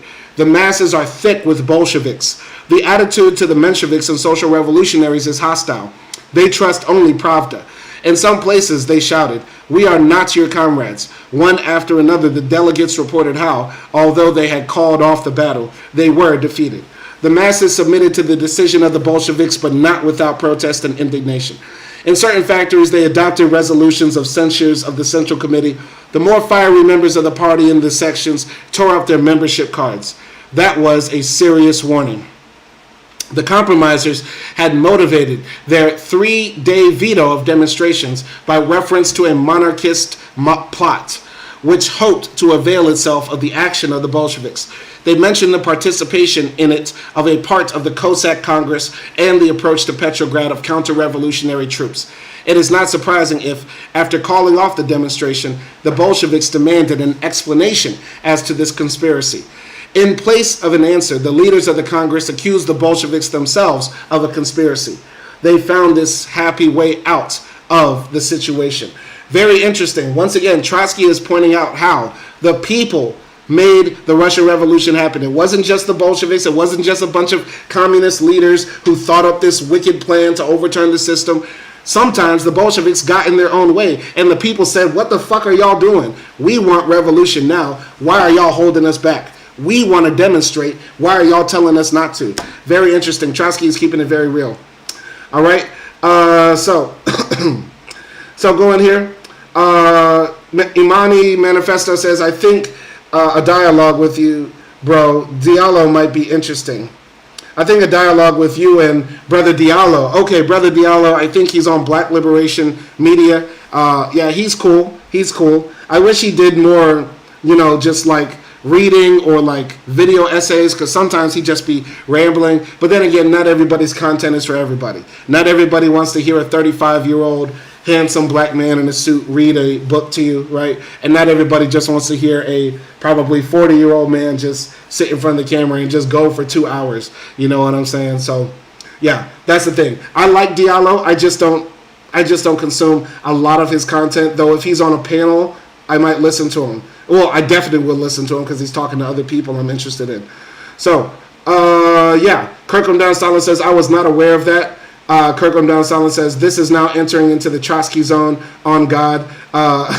Imani Manifesto says, "You read my mind about Luigi." Anyway, yeah, we don't want to do adventurism like Luigi. We don't want to do that. just random assassinations. We don't want to do that. But I want to ask y'all, what do y'all think about Trotsky after reading this? I'm not trying to make anybody a Trotskyist. I couldn't care less. If you're a Trotskyist, a non-Trotskyist, I don't care. It's just as long as you're on the left and you're anti-capitalist, that's all that matters. You know what I'm saying? I'm not one of those people that's hung up like Trotskyists are the devil, anarchists are wicked and stupid. Like, I don't give a fuck. You know what I'm saying? But I would like to know, what do y'all think about Trotsky after hearing me read from him for almost the past month or so? And we have about a few more weeks of reading from him. I would like to know, what do you think about this guy? You know, after everything he's been saying, his writing style, his recounts of the revolution, what have you learned from this, if anything, if y'all got anything to share? Anyway. So it must be acknowledged that on the night of June 10th, the compromisers did discover a conspiracy, and one which shook them badly, a conspiracy of the masses with the Bolsheviks against the compromisers. However, the submission of the Bolsheviks to the resolution of the Congress encouraged them and permitted their panic to turn into madness. The Mensheviks and Social Revolutionaries decided to show an iron energy. On the 10th of June, the Menshevik paper wrote, "It is time to brand the Leninists as traitors and betrayers of the revolution." A representative of the executive committee appeared at the Cossack Congress and requested them to support the Soviet against the Bolsheviks. He was answered by the chairman, the Ataman of the Urals, Dutov. "We Cossacks, we will never go against the Soviet. We Cossacks will never go against the Soviet." Against the Bolsheviks, the reactionaries were ready to go hand in hand, even with the Soviet, in order the better to strangle it later on. On June 11th, there assembles a formidable court of justice. The executive committee, members of the presidium of the Congress, leaders of the factions, in all about 100 men. Tsetzarelli, as usual, appears in the role of prosecutor. Choking with rage, he demands deadly measures and scornfully waves away Dan, who is always ready to bait the Bolsheviks, but still not quite ready to destroy them. What the Bolsheviks are now doing is not ideological propaganda, but a conspiracy. The Bolsheviks must excuse us. Now we are going to adopt different methods of struggle. We have got to disarm the Bolsheviks. We cannot leave in their hands those two great technical instruments which they have possessed up to now. We cannot leave machine guns and rifles in their hands. We will not tolerate conspiracies. That was a new note. What did it mean exactly to disarm the Bolsheviks? Sukhanov writes on this subject, "The Bolsheviks really did not have any special stores of weapons.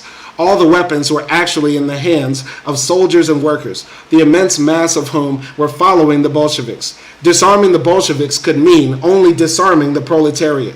More than that, it meant disarming the troops." In other words, that classic moment of the revolution had arrived when the bourgeois democracy, upon the demand of the reaction, undertakes to disarm the workers who had guaranteed the revolutionary victory. These democratic gentlemen, among whom were well-read people, had invariably given their sympathy to the disarmed, not to the disarmers, so long as it was a question of reading old books. But when this question presented itself in reality, they did not recognize it.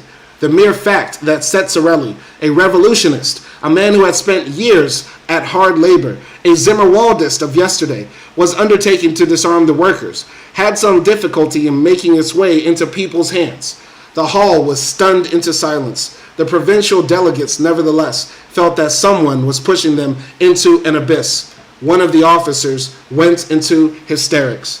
So Trotsky is saying right here, this is where the rubber meets the road. This is when real revolution is tested. Once again, revolution is in a dialectic. When old forces meet new forces and they come into combat and something new emerges. Let's continue here. We got a lot of comments. All right.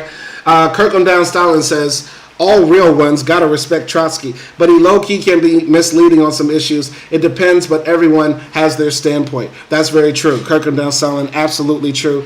But, you know, at this stage in history, I think us leftists, Marxists, communists, we should be allying generally, mostly, with everybody who agrees with us. You know what I'm saying? So, and we shouldn't be throwing out, you know, if we disagree with Trotskyism, I don't think that we should throw out the works of Trotsky, man, because once again, he was a guy who was there, who did it, and I'm sure you agree with all this, but I'm just repeating this for the audience. Trotsky was there during the Russian Revolution, a main figure in it, a highly towering intellectual, and so I think it's a shame that a lot of the leftist intelligentsia that does exist, or leftist readers who are out there, sort of dismiss Trotsky's work.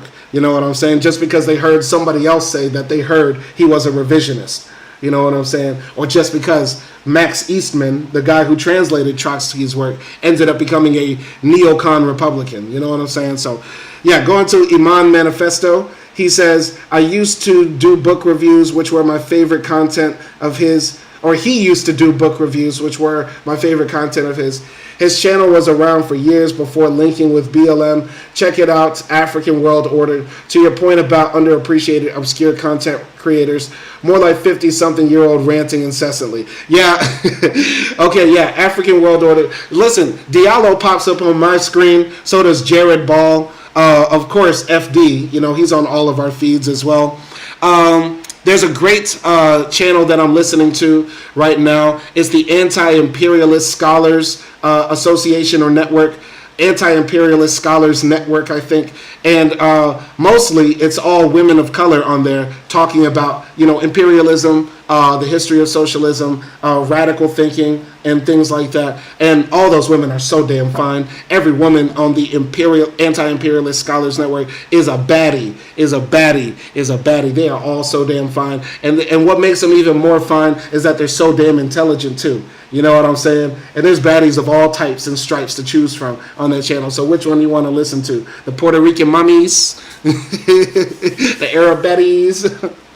What did Ghostface say? My Puerto Rican... Wait, what did Ghostface say on Ice Cream? Ice Cream, Wu-Tang lyrics. Puerto Rican peeking, how you kicking? Man, pull it up. Raekwon, Ice Cream. Oh, man. Anyway. Kirkham Down says, you sold me. That's all. Okay. Ghostface on Ice Cream. He says, yo, honey dip, summertime, fine, Jerry dripping. See you on Pickens with a bunch of chickens. How you clicking? I kept shooting strong notes as we got close. She rocked rope. Honey throat smelling like Impulse. Your whole shell, baby's waking like Nimrod. Caught me like a freshwater squad. I may or not be God. Attitude is very rude, boo. Crabby like seafood. It turns me on like Vine, see a law rule. They call me Starkey Love Hunt. Check the strategy. By any means, Shirley Temple Curls was done by Billie Jeans. Black Mrs. America. Your name is Erica, right? True. Lazy eyeball. Small feet. 6 shoe. Hey, I just now caught that, man. He was talking to a lazy bitch. Caramel complexion, breath smelling like cinnamon. Excuse me, hun. The dawn meant no harm. Turn around again. Goddamn, backyard's banging like a Benzie. If I was Jiggy, you be spotted like Spud McKenzie. I'm high powered, put Adina Howard to sleep. Yo, pardon, that bitch been on my mind all week. But back to you, Maybelline Queen. Let's make a team. You can have anything in this world except cream. So what you want to do? Let's go ahead and walk these dogs and represent Woo. Oh my God. Ghostface is going crazy. That's how I feel. That's how I feel about all the women on the Anti-Imperialist Scholars Network. I dedicate the Ghostface verse to all the beautiful women at the Anti-Imperialist Scholars Network. They are fine. Shout out to Ghostface Killer. Shout out to Raekwon. I digress. Let's go back to Trotsky here. No less pale than Tsereteli, Kamenev rose in his seat and cried out with a dignity, the strength of which was felt by the audience. Mr. Minister, if you are not merely talking into the wind, you have no right to confine yourself to speech. Arrest me and try me for conspiracy against the revolution. The Bolsheviks left the hall with a protest, refusing to participate in this mockery of their own party. The tenseness in the hall became almost unbearable. Lieber hastened to the aid of Tsereteli. Restrained rage was replaced by hysterical fury.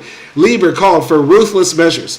If you want to win with the masses who follow the Bolsheviks, then break with Bolshevism. But he was heard without sympathy, even with a half hostility.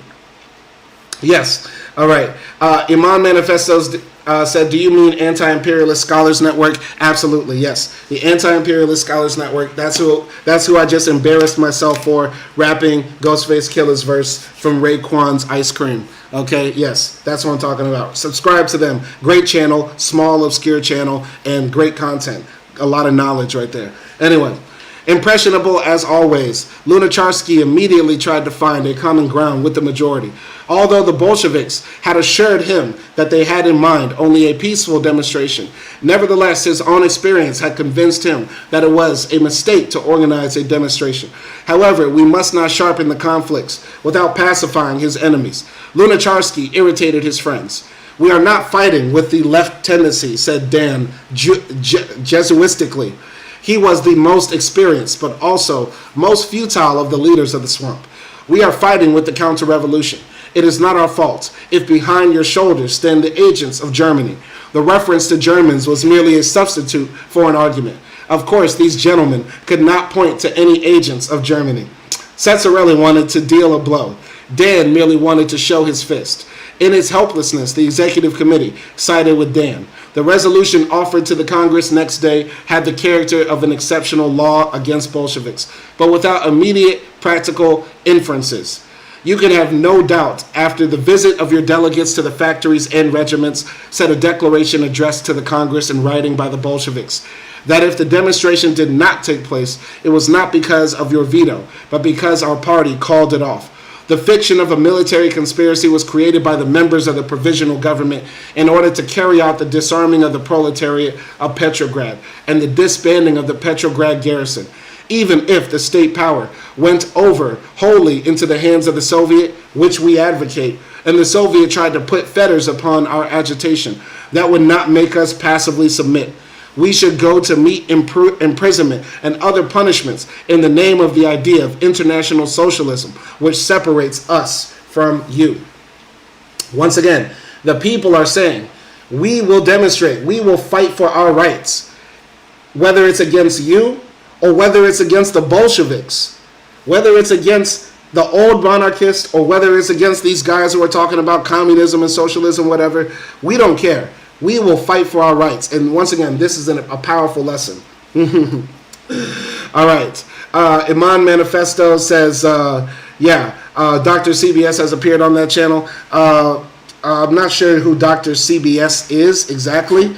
But, there's a lot of great scholars on that channel. I listen to them all the time. And, subscribe to them. Anyway, the Soviet majority and the Soviet minority confronted each other breast to breast. 3 days as though for a decisive battle, but both sides stepped back at the last moment. The Bolsheviks gave up the demonstration. The compromisers abandoned the idea of disarming the workers. Cesarelli remained in the minority among his own people. Nevertheless, from his point of view, he was right. The policy of union with the bourgeoisie had arrived at a point where it became necessary to paralyze the masses who were not reconciled to the coalition. To carry the compromise policy through to a successful end, that is, to the establishment of a parliamentary rule of the bourgeoisie, demanded the disarming of the workers and soldiers. But Cesarelli was not only right, he was besides that powerless. Neither the soldiers nor the workers would have voluntarily given up their arms. It would have been necessary to employ force against them. But Cesarelli was already without forces. He could procure them, if at all, only from the hands of the reaction. But they, in case of a successful crushing of the Bolsheviks, would have immediately taken up the job of crushing the compromised Soviets, and would not have failed to remind Cesarelli that he was a former hard labor convict and nothing more. However, the further course of events will show that even the reaction did not have forces enough for this. So what Trotsky is saying here is that it's very important for the workers, for the soldiers to remain armed, right? And this is something I haven't said on this channel before in relation to, communism or Marxism and my recent, political developments over the year. After reading Lenin, right? Lenin talked about the revolution will be protected by the armed workers. Trotsky is saying here that counter-revolutionaries will always try to take the weapons out of the hands of the revolutionaries, disarming the people. As you know, in America, we hold the Second Amendment to be holy, sacrosanct. The right to have an AR-15 pistols, AKs, shotguns, all types of shit, 38 revolvers, snub noses, Dracos, all types of shit. Americans love guns. I'm asking the people here because I have a very intelligent audience right now. How do we feel about the Second Amendment? Does it actually help in revolutionary cause? I would argue one of the best ways that the liberal dictatorship that we live under right now, the best way that they have been able to placate the masses, suppress the masses, is by turning the masses against each other with our own weapons to destroy ourselves, by having the gun readily available. There's a reason why, every single year, thousands, tens of thousands of Americans die by gun violence. I would argue that's not by accident, that is by structural design. The society wants us to slaughter each other, to stop the next revolution from coming up. At times in Russia, here, they had no right to have guns. That wasn't considered a right. People had guns, you know what I'm saying? Because soldiers were coming back from the front lines with guns. A lot of people who were living in rural areas needed guns to stop the Siberian tigers and Russian bears from eating their kids and shit. But by and large, what we consider to be sacrosanct in America is weird, is considered very weird compared to other parts of the world. For us leftists, should we be advocating for the abolishment of the Second Amendment, which is something I believe in? I believe in America we do not need to have the right to have a gun. I believe it's counter-revolutionary, and I don't believe it's going to help us actually overthrow this liberal dictatorship that we're living under. All right? Daniel Alvarez says poverty is the greatest cause of violence. Think about it. Absolutely, which is why we want to have socialism, to get rid of poverty, right? And poverty is relative depending on where you live in society. What type of society are we living in? But yes, I'm not denying that poverty causes it. But I would also say poverty is structural in America. Capitalism needs a permanent underclass to maintain itself. It needs a steady supply of workers who will be underemployed or unemployed to make sure that those who are employed are unable to actually bargain for better wages and conditions. So yes, poverty is structural by design, and I would also argue the way that America has its gun system set up, the way guns are proliferated and percolate throughout society, is structural in a way to make sure that the status quo maintains. This might be the most controversial opinion, especially when I talk to my American leftist audience, but I would like to know what you all think. Should we as leftists be advocating for the Second Amendment's abolishment, even though we know we will need weapons to overthrow this racist, imperialist, capitalistic war machine?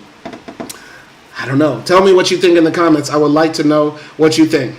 Okay? Yeah. So, go into the comments. Kirkham Down Solomon says, the Second Amendment should be allowed in America if we are in America. But then afterward, it depends on how counter-revolution can go. I'm not sure. I'm from Texas, though, too. I know you from Texas, baby. This nigga got 2 guns on him right now. Kirkham Down Stalin is listening to my live stream, just polishing up the pistol. Pause, no diddy. You know what I'm saying? He oiling up the M16 right now. He like, I don't know about this one, Simon. Simon, I don't know. I don't know, Simon. I like my guns, boy. I'm just saying, man. I'm not saying if we have a successful socialist revolution that nobody could, let's say, own a gun. I do think if you have a gun like they have in Switzerland, where most people go out on the weekends and shoot them at the range, I would be happy living in a society where you would have the right to own a gun, but it's not kept at your property. You cannot keep it in your car or on your person. You want to shoot your gun, you got to go to the place where people are allowed to shoot guns. And that's where your gun is stored up in a locker somewhere. You know what I'm saying? Iman Manifesto didn't answer the question, so I won't be reading that comment, though he's recommending a book I've heard of before. Acti says, going back to the crime question, Acti is just... Acti's like, going back in time to over an hour ago. Going back to the crime question, if there was easy access to guns... Okay, no, so it's related to the gun question. If there were easy access to guns, I think there would not be a lot of unnecessary crime which are not useful for the revolution. I'm going to read that again. Acti says, going back to the crime questions, if there easy access to guns, I think there would be a lot of unnecessary crime which are not useful for the revolution. I mean, that's essentially what I'm saying. That's what I'm saying. America wants us to slaughter each other and kill each other and be afraid of each other. America wants the working class to be at war. Literally, they want us to point at each other and shoot at each other. The system is very happy whenever a white man walks into a supermarket and slaughters a bunch of kids. The America is very happy when young black men are shooting at each other because one wears a blue rag, one wears a red rag. They want the working class to feel like there cannot be unity because who's got a gun? Who's going to spray us? Oh, it's most likely those people I don't like. It's black people. It's white people. It's Jewish people. It's white supremacists. It's crazy communists. It's everybody. The system wants us to be fighting against each other. And no better way to make people afraid of each other than to have everybody with a gun. You know what I'm saying? Kirkham Down Solid says we got to get guns restricted for Republicans. I'm not mad at that either. Okay. Acty says, just read it. Shit is connected. Okay, Acty, you don't have to yell at me, man. Okay, hey, my hands are up, officer. My hands are up, officer. Now, Miss Officer, what you going to do with that big booty? Okay? All right? Anyway, I would like to continue the Second Amendment question. Just think about it. I would like to know, what do y'all think? Should us as leftists and socialists be advocating for the abolishment of the Second Amendment? Should that be a part of our platform, our policy, something that we tell people that we believe in and we want to see changed in our society? I know that might be the hardest sell for Americans, even if all the facts are on our side. But I would like to know, as leftists, not as any of you crazy right-wingers. I don't care what a right-winger says about this question. I care only about what leftists say. Should we make it open policy, a part of our broad platform, that we want the abolishment of the Second Amendment? Because it only leads to working class people killing each other. It only leads to the working poor killing each other. It only leads to racial and ethnic and sexual and gender minorities murdering each other. You get what I'm saying? Yeah, I'm continuing here. Politically, Tsereteli grounded his argument for fighting the Bolsheviks upon the assertion that they were separating the proletariat from the peasantry. Martov answered him, Tsereteli does not get his guiding ideas from the depths of the peasantry. A group of right cadets, a group of capitalists, a group of landlords, a group of imperialists, the bourgeoisie of the West. These are the ones who are demanding the disarmament of the workers and soldiers. Martov was right. The possessing classes have more than once in history hidden their pretensions behind the backs of a peasantry. From the moment of publication of Lenin's Theses of April 4th, a reference to the danger of isolating the proletariat from the peasants became the principal argument for all those who wanted to drag the revolution backwards. It was no accident that Lenin compared Tsereteli to the old Bolsheviks. In one of his works of the year 1917, Trotsky wrote on this theme, the isolation of our party from the social revolutionaries and Mensheviks, even its extreme isolation, even by way of solitary confinement, would still in no case mean the isolation of the proletariat from the oppressed peasantry and the oppressed city masses. On the contrary, a sharp demarcation of the policy of the revolutionary proletariat from the treacherous apostasy of the present leaders of the Soviet can alone bring a saving political differentiation into the peasant millions, draw away the poor peasants from the traitorous leadership of the aggressive social revolutionary type of Mensheviks, and convert the socialist proletariat into genuine leaders of the national plebeian revolution. But Tsereteli's totally false argument remained alive. On the eve of the October Revolution, it reappeared with redoubled force as the argument of many old Bolsheviks against the uprising. Several years later, when the intellectual reaction against October began, Tsereteli's formula became the chief theoretical weapon of the school of the epigons. So basically, people were trying to divide the peasantry from the city dwellers and the working class, right? The traditional proletariat, right? And so, yeah, both Trotsky and Lenin are saying that's insufficient. We will not have a sufficient, proper revolution, a successful revolution, if we say this is not for the peasantry. We will not just abandon the rural people, something that we should also keep in mind in America, where there is a big divide between the rural folk and the city dwellers. All right, going on, continuing here, we only have a few more pages. I've been doing a lot of commentary in the comments section, but there's quite a few pages left in chapter 22. All right. So remember, this is the last chapter of volume 1. So this is a monumental episode. I appreciate everybody joining in, but we will be on live for quite a long time finishing up this chapter. You know what I'm saying? And we probably won't read the appendix section for this part. You know what I'm saying? But we will be wrapping up all the way to the conclusion section, because for chapter 22, Trotsky gives notes on different aspects of different chapters in here. And that's for the people that are, really deep into the finer details of this story. But there are quite a few pages left in chapter 22. So if any of y'all have to go, I don't mind. Keep it real. Stay as long as you feel welcome. But go into the comment section. Okay. Daniel Alvarez says, I'm actually for an extension of the Second Amendment for future society. Not a socialist, by the way, a Marxist. Okay, I'm confused. Daniel Alvarez, you're not a socialist. Are you a Marxist? I'm confused by what you're saying, Daniel. Daniel, can you please explain? Because I've yet to meet a socialist who wouldn't consider themselves Marxist, right? And what does Marxist mean outside of being a socialist? Are you a Marxist in an academic sense, like you just take parts of Marxism to apply it to certain, intellectual fields or something like that? Please explain that, Daniel. Iman Manifesto says, I think restriction on guns in this country is like restricting alcohol. Futile. Well, then again, I guess we'll just be at war then. The working class will just continue to kill each other. I think restricting the second would only affect the most vulnerable communities, to be honest, and the good old boys would keep theirs. Well, yeah, they are pretty criminal. I wouldn't be surprised if the white boys in Tennessee and Louisiana say, the government ain't gonna take my guns.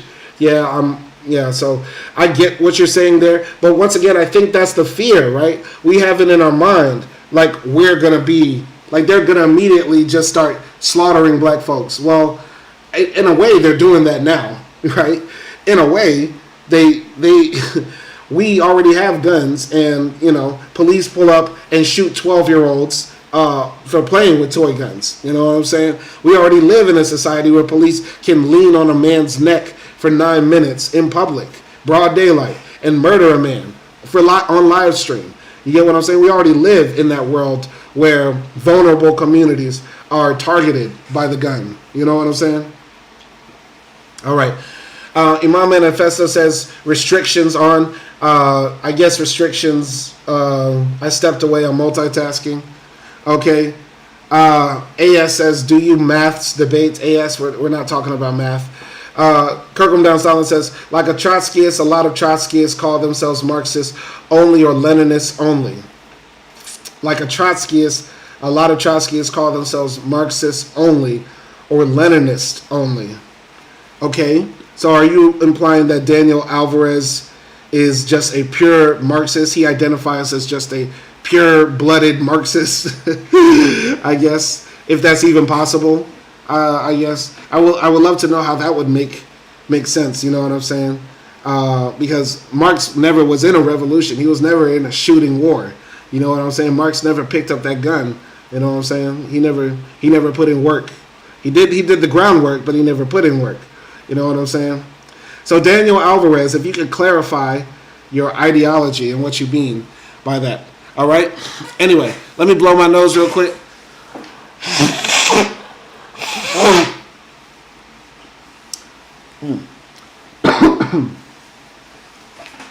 All right? Plus also a water break.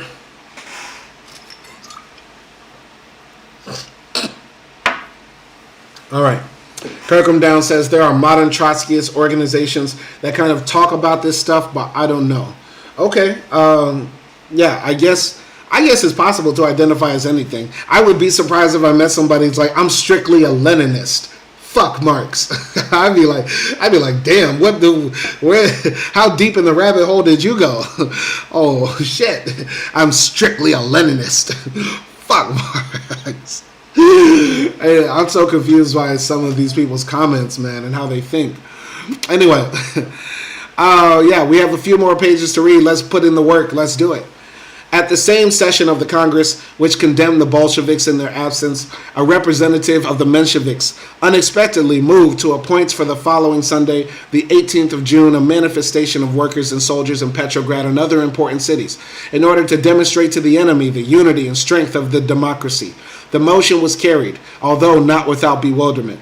Something over a month later, Milikov fairly well explained this unexpected turn on the part of the compromisers. In delivering cadet speeches at the Congress of the Soviets, in disorganizing the armed demonstration of June 10th, the ministers, socialists, felt that they had gone too far in our direction, that the ground was slipping under their feet. They got frightened and backed away abruptly toward the Bolsheviks. The decision to hold a demonstration on June 18th was, of course, not a step in the direction of the Bolsheviks, but an attempt to turn toward the masses as against the Bolsheviks. Their nocturnal experience with the workers and soldiers had caused a certain amount of trepidation among the heads of the Soviets. Thus, for instance, in direct opposition to what had been in mind at the beginning of the Congress, they hastily produced in the name of the government a resolution calling for the abolition of the State Duma and the summoning of a constituent assembly for the 30th of September. The slogans of the demonstration were chosen with the same idea of not causing any irritation to the masses. Universal peace, immediate convocation of a constituent assembly, democratic republic. Not a word either about the offensive or the coalition. Lenin asked in Pravda, and what has become of complete confidence to the Provisional Government, gentlemen? Why does your tongue stick in your throats? This irony was accurately to the point. The compromisers did not dare demand of the masses confidence in that government of which they themselves were members. All right? So, yeah. Well, Kirkham says to distinguish from Marxist Leninists, that would be crazy. Yeah, if somebody said, I'm a Leninist, strictly. Not a Marxist Leninist. Don't get me confused with those crazy motherfuckers. Anyway, the Soviet delegates, having a second time made the rounds of the workers' districts and the barracks, gave wholly encouraging reports on the eve of the demonstration to the executive committee. Tsereteli, to whom these communications restored his equilibrium and inclination toward complacent sermonizing, addressed some remarks to the Bolsheviks. Now we shall have an open and honest review of the revolutionary forces. Now we shall see whom the majority is following, you or us. The Bolsheviks had accepted the challenge even before it was so incautiously formulated. We shall join the demonstration on the 18th, wrote Pravda, in order to struggle for those aims for which we had intended to demonstrate on the 10th. The line of march, evidently in memory of the funeral procession of 3 months before, which had been, at least superficially, a gigantic manifestation of the unity of the democracy, again led to Mars Field and the grave of the February martyrs. But aside from the line of march, nothing whatever was reminiscent of those early days. About 400,000 people paraded, considerably less than at the funeral. Absent from the Soviet demonstration were not only the bourgeoisie with whom the Soviets were in coalition, but also the radical intelligentsia, which had occupied so prominent a place in the former parades of the democracy. Few but the factories and barracks marched. The delegates of the Congress assembled on the field, read and counted the placards. The first Bolshevik slogans were met half laughingly. Tsereteli had so confidently thrown down his challenge the day before. But these same slogans were repeated again and again. Down with the 10-minister capitalist. Down with the offensive. All power to the Soviets. The ironical smiles froze and then gradually disappeared. Bolshevik banners floated everywhere. The delegates stopped counting the uncomfortable totals. The triumph of the Bolsheviks was too obvious. Here and there, writes Sukhanov, the chain of Bolshevik banners and columns would be broken by specifically social revolutionary or official Soviet slogans, but these were drowned in the mass. Soviet officialdom was recounting the next day. How fiercely here and there the crowd tore up banners bearing the slogan, confidence to the Provisional Government. There is obvious exaggeration in this. Only 3 small groups carried placards in honor of the Provisional Government. The Circle of Plekhanov, a Cossack detachment, and a handful of Jewish intellectuals who belonged to the Bund. This threefold combination, which gave the impression, with its variegated membership, of a political curio, seemed to have set itself the task of publicly exhibiting the impotence of the regime.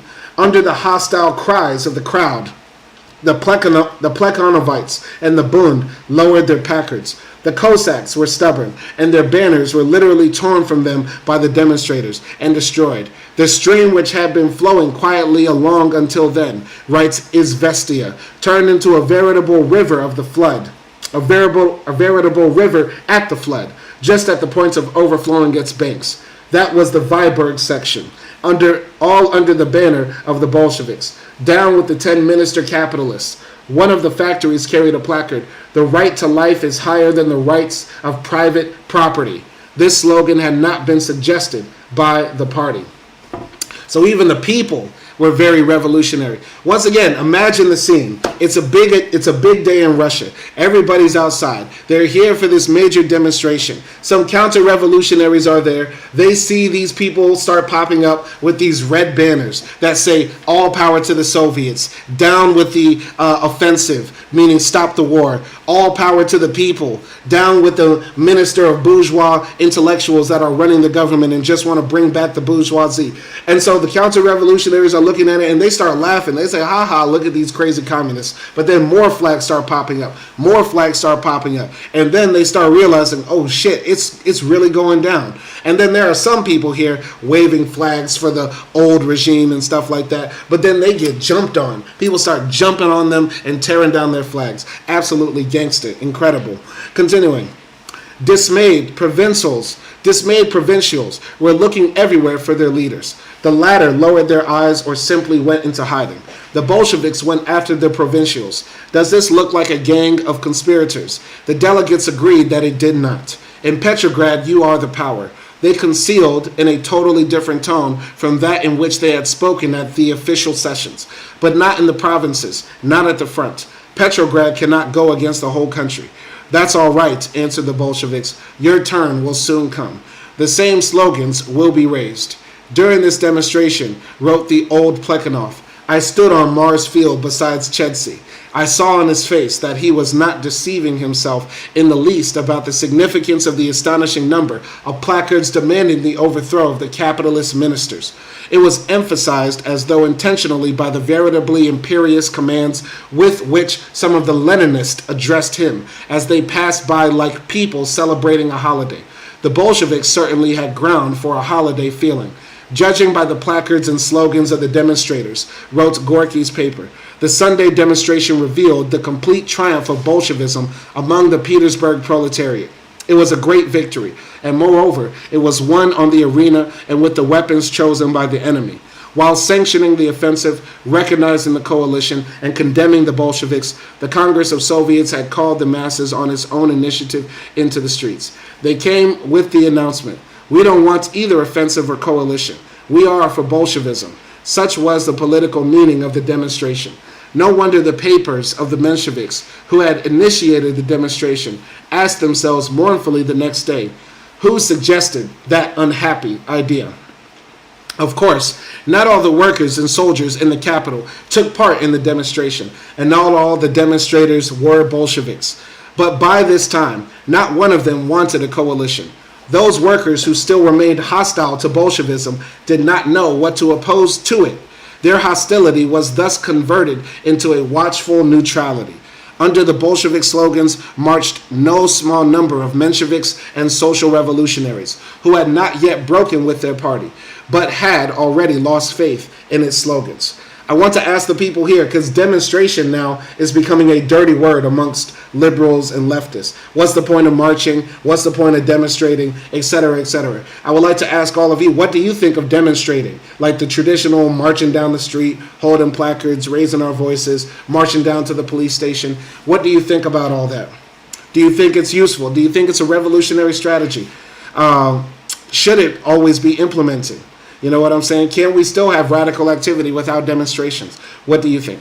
The demonstration of June 18th made an enormous impression on its own participants. The masses saw that the Bolsheviks had become a power, and the facilitating were drawn to them. In Moscow, Kiev, Kharkov, Ekaterinoslav, and many other provincial towns, the demonstrations revealed an immense growth of the influence of the Bolsheviks. Everywhere the same slogans were advanced, and they struck at the very heart of the February regime. It was impossible not to draw conclusions. It seemed as though the compromisers had nowhere to go, but the offensive helped them at the very last moment. On the 19th of June, there was a patriotic demonstration on the Nevsky under the leadership of cadets and with a portrait of Kerensky. In the words of Milikov, it was so different from what happened on the same street the day before that there mingled with the feeling of triumph an involuntary feeling of uneasiness, legitimate feeling. But the compromisers gave a sigh of relief. Their thoughts immediately soared above both demonstrations in the form of a democratic synthesis. Those people were fated to drain the cup of illusion and humiliation to the dregs. In the April days, two simultaneous demonstrations, one revolutionary and the other patriotic, had gone to meet each other, and their clash resulted in casualties. The hostile demonstrations of the 18th and 19th of June followed one after the other. There was no direct clash then, but a clash was not to be avoided. It had only been postponed for 2 weeks. The anarchists, not knowing how else to show their independence, availed themselves of the demonstration of June 18th for an attack on the Viborg prisons. The prisoners, a majority of them criminal, were liberated without a fight and without casualties, and not from one prison, but from several simultaneously. It seems obvious that the attack had not caught the administration unawares, that the administration had gladly gone halfway to meet actual and pretended anarchists. That whole enigmatical episode had nothing whatever to do with the demonstration, but the patriotic press linked them together. The Bolsheviks proposed to the Congress of Soviets a strict investigation of the manner in which 460 criminals had been let loose from various prisons. However, the compromisers could not permit themselves this luxury. They were afraid they would run into men higher up in the administration and their own allies in a political bloc. Moreover, they had no desire to defend their own demonstration against malicious slanders. The Minister of Justice, Perevezev, who had disgraced himself a few days before in connection with the summer house of Durnovo, decided to have vengeance, and under the pretext of a search for escaped convicts, made a new raid on the place. The anarchists resisted. One of them was killed, and the house wrecked. The workers at the Viborg side, considering the house their own, sounded the alarm. Several factories quit work. The alarm spread to other sections and even to the barracks. The last days of June passed in a continual commotion. A machine gun regiment prepares for an immediate attack on the Provisional Government. Workers from these striking factories make the rounds of the regiments, calling them into the streets. Bearded peasants in soldiers' coats, many of them gray-haired, pass in processions of protest along the pavements. These middle-aged peasants are demanding that they be discharged for work in the fields. The Bolsheviks are carrying on an agitation against going into the streets. The demonstration of the 18th has said all that can be said. In order to produce a change, demonstrating, Trotsky says, is not enough. And yet the hour of revolution has not yet struck. On the 2nd of June, the Bolshevik presses, on the 22nd of June, the Bolshevik press appeals to the garrison. Do not trust any summons to action in the street, delivered in the name of the military organization. Delegates are arriving from the front with complaints of violence and punishments. Threats to reorganize the unsubmissive regiments pour oil on the fire. In many regiments, the soldiers are sleeping with weapons in their hands, says a declaration of the Bolsheviks to the executive committee. Patriotic demonstrations, often armed, lead to street fights. These are small discharges of the accumulated electricity. Neither side directly intends to attack. The reaction is too weak. The revolution is not yet fully confident of its power. But the streets of the town seem paved with explosive material. A battle hovers in the air. The Bolshevik press explains and restrains. The patriotic press gives way its fright with an unbridled baiting of Bolsheviks. On the 25th, Lenin writes, This universal wild cry of spite and rage against the Bolsheviks is the common complaint of cadets, social revolutionaries, and Mensheviks against their own flabbiness. They are in a majority. They are the government. They are all together in a block, and they see that nothing comes of it. What can they do but rage against the Bolsheviks? Okay, very, very interesting. That's pretty much the end of chapter 22, though we do have a conclusion section to read. Go into the comment section. Howell 9000 says, "This man intrigues me. He dresses so beautifully, but I don't understand why he reads this. I'm reading this to advocate for a better society so that people like you and me are able to share in the wealth that we create when we go to work. The wealth that comes out of our own bodies, our own minds, the edge of our fingertips, from our legs and everything comes from us. The wealth is derived from the people, but yet and still we go to work every day, usually to make somebody else rich, somebody else more wealthy, somebody else to have their dreams." A man went to his boss, and his boss said, "Hey John, you come into work every day, you're on time, you work hard, and you should work harder, because if you work a bit harder, I can see in your future I'll be able to buy myself another car." Yes. That's what capitalism does. We need to abolish capitalism. My ancestors were on an auction block. So yeah, capitalism has to go. Capitalism has to go. Racism has to go. Sexism has to go. Homophobia has to go. All the isms have to go. And the root cause of all of it is capitalism in this mutated, distorted form of the way we live in our day-to-day. Capitalism has to go. Okay? Will we have barbarism? Will we continue to eat each other, kill each other, slaughter each other? Or will we have socialism? Will we? These are eternal questions, but we know the right answer. Anyway, I'm going to read the conclusion section of chapter 22 from Trotsky's The History of the Russian Revolution. This is the final section of the first volume. We finished the first volume. It's a monumental day, monumental task. Clapping it up for myself, even though we shouldn't pat ourselves on the back before we cross the finish line. But here we go. So, Trotsky says, "In the first pages of this work, we tried to show how deeply the October Revolution was rooted in the social relations of Russia. Our analysis, far from having been accommodated ex post facto to the achieved events, was on the contrary made by us long before the revolution, indeed before its prologue of 1905. In the further pages, we have tried to see how the social forces of Russia revealed themselves in the events of the revolution. We recorded the activity of the political parties and their interrelations with the classes. The sympathies and antipathies of the author may be set aside. A historic exposition has a right to demand that its objectivity be recognized if, resting upon accurately established facts, it reproduces their interconnection on the basis of the real development of social relations.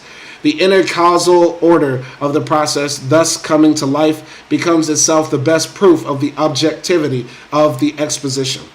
The events of the February Revolution, passing before the reader, have confirmed our theoretical prognosis. For the time being, by one half at least, through a method of successive elimination. Before the proletariat came to power, all the other variants of the political development were subjected to the test of life and thrown aside as worthless. The government of the liberal bourgeoisie, with Kerensky as a democratic hostage, proved a total failure. The April days were the first candid warning addressed by the October to the February Revolution. The bourgeois Provisional Government was replaced after this by a coalition whose fruitlessness was revealed on every day of its existence. In the June demonstration summoned by the Executive Committee on its own initiative, although perhaps not quite voluntarily, the February Revolution tried to measure strength with the October and suffered a cruel defeat. The defeat was the more fatal in that it occurred in the Petrograd arena, and at the hands of those same workers and soldiers who had achieved the February Revolution and turned it over to the rest of the country. The June demonstration proved that the workers and soldiers of Petrograd were on their way to a new revolution whose aims were inscribed on their banners. Unmistakable signs testify that all the rest of the country, although with an inevitable delay, would catch up with Petrograd. Thus, by the end of its 4th month, the February Revolution had already exhausted itself politically. The compromisers had lost the confidence of the soldiers and workers. A conflict between the leading Soviet parties and the Soviet masses now became inevitable. After the manifestation of June 18th, which was a peaceful test of the correlation of forces of the two revolutions, the contradiction between them must inevitably take an open and violent form. Thus arose the July days. 2 weeks after the demonstration, which had been organized from above, the same workers and soldiers went out into the street on their own initiative and demanded of the Central Executive Committee that it seize the power. The compromise flatly refused. The July days led to street encounters and casualties, and ended with the dispersion of the Bolsheviks, who were declared responsible for the bankruptcy of the February regime. That resolution, which Steadily had introduced on July 11th, and which was then voted down, to declare the Bolsheviks beyond the law and disarm them, was carried out in full at the beginning of July. The Bolshevik papers were shut down. The Bolshevik military units were dissolved. The workers were disarmed. The leaders of the party were declared hirelings of the German staff. One of them went into hiding. The others were locked up in jail. But just this victory of the compromisers over the Bolsheviks completely revealed the impotence of the democracy. Against the workers and soldiers, the Democrats were compelled to employ notoriously counter-revolutionary units, hostile not only to the Bolsheviks but also to the Soviet. The Executive Committee already had no troops of its own. The liberals drew from this the correct conclusion, which Milikov formulated in the form of an alternative, Kornilov or Lenin. The revolution actually left no more room for the empire of the golden mean. The counter-revolution was saying to itself, now or never. The Supreme Commander-in-Chief, Kornilov, raised a rebellion against the revolution under the guise of a campaign against the Bolsheviks, just as all forms of legal opposition before the revolution had adopted the camouflage of patriotism. That is, the necessities of the struggle against the Germans. So now all forms of legal counter-revolution adopted as camouflage the necessities of the struggle against the Bolsheviks.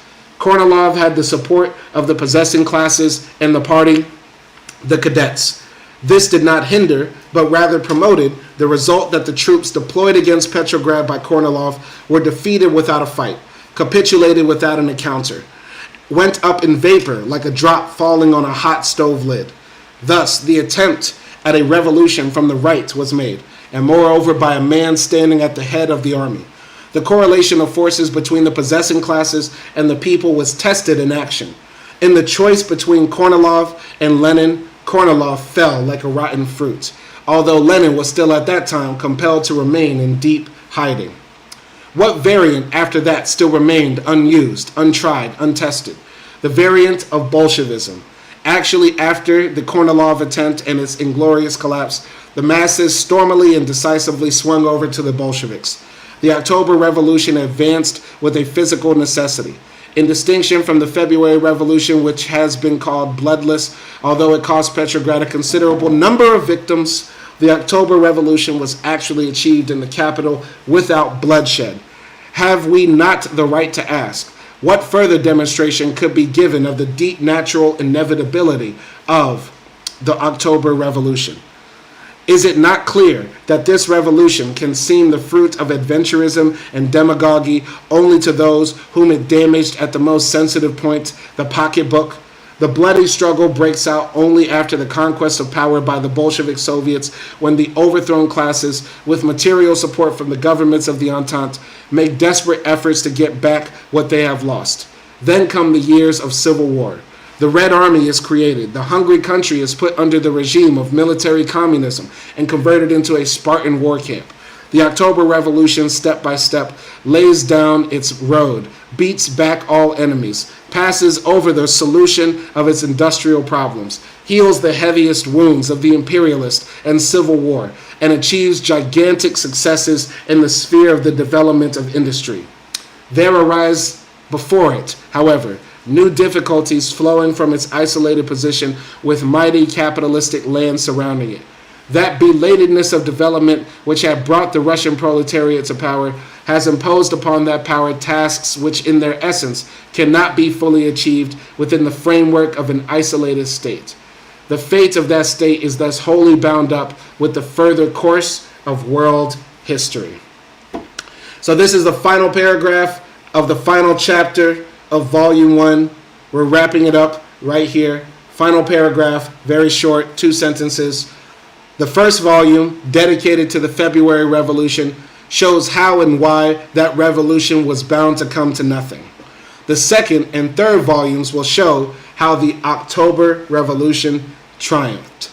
And that's the end of Volume 1 of an incredible book that I can't believe that we actually got this far. This has been a gargantuan, Herculean task. There's a lot that we learned here. There's a lot that we were challenged by. There's a lot that we feel more right by after reading this. My belief that a socialist society is the better society and socialist politics are the best politics to have been reified by this book. You know what I'm saying? And I can't wait to jump into Volume 2. Volume 2, we're going to start tomorrow. I have work tomorrow morning, so I got to go to sleep. It's been a pleasure hanging out with everybody here, and I'm glad to be back on live with the people. You know what I'm saying? So shout out to everybody who joined the live stream. I don't see the horizontal poll, so I don't know if anybody voted for that, but let's see what the votes are in the vertical poll, and I'm gonna give shout outs after I close the poll. Okay. Okay. If I can get it open. Hold on, it's taking some time. But shout out to everybody that joined the live stream. Hopefully you enjoyed it. It's been fun, and I'm glad to see that the people were active and engaged with our reading today. I'm very happy to see that. But yeah, let's go here. So, with 16 votes in total, I cannot see the results. I closed the poll, but now I can't see the results. It just all disappeared. That sucks. I can't see, but I think Marxist text was the winner. I think more Marxist text was the winner, and I'm happy to see that. I don't know what the other poll results were because I clicked end poll and it just all disappeared. So I don't know what it says. But let me give a shout out to everybody that joined the live stream. Shout out to Hall 9000. Shout out to our commissar and our top comrade, Kirkham Down Stalin. Shout out to AS787. Shout out to Iman Manifesto. Shout out to Daniel Alvarez. Shout out to Acti. Shout out to... Yeah, that's pretty much it. It was a live stream with just pretty much y'all. Shout out to Nelson Moreno as well. Shout out to Stuart 2004. Shout out to everybody. Shout out to Lord of Flies as well, who joined the live stream. And yeah, y'all be easy out there. All power to the people. Great live stream. Great commentary. All y'all have been great. All power to the people, and peace.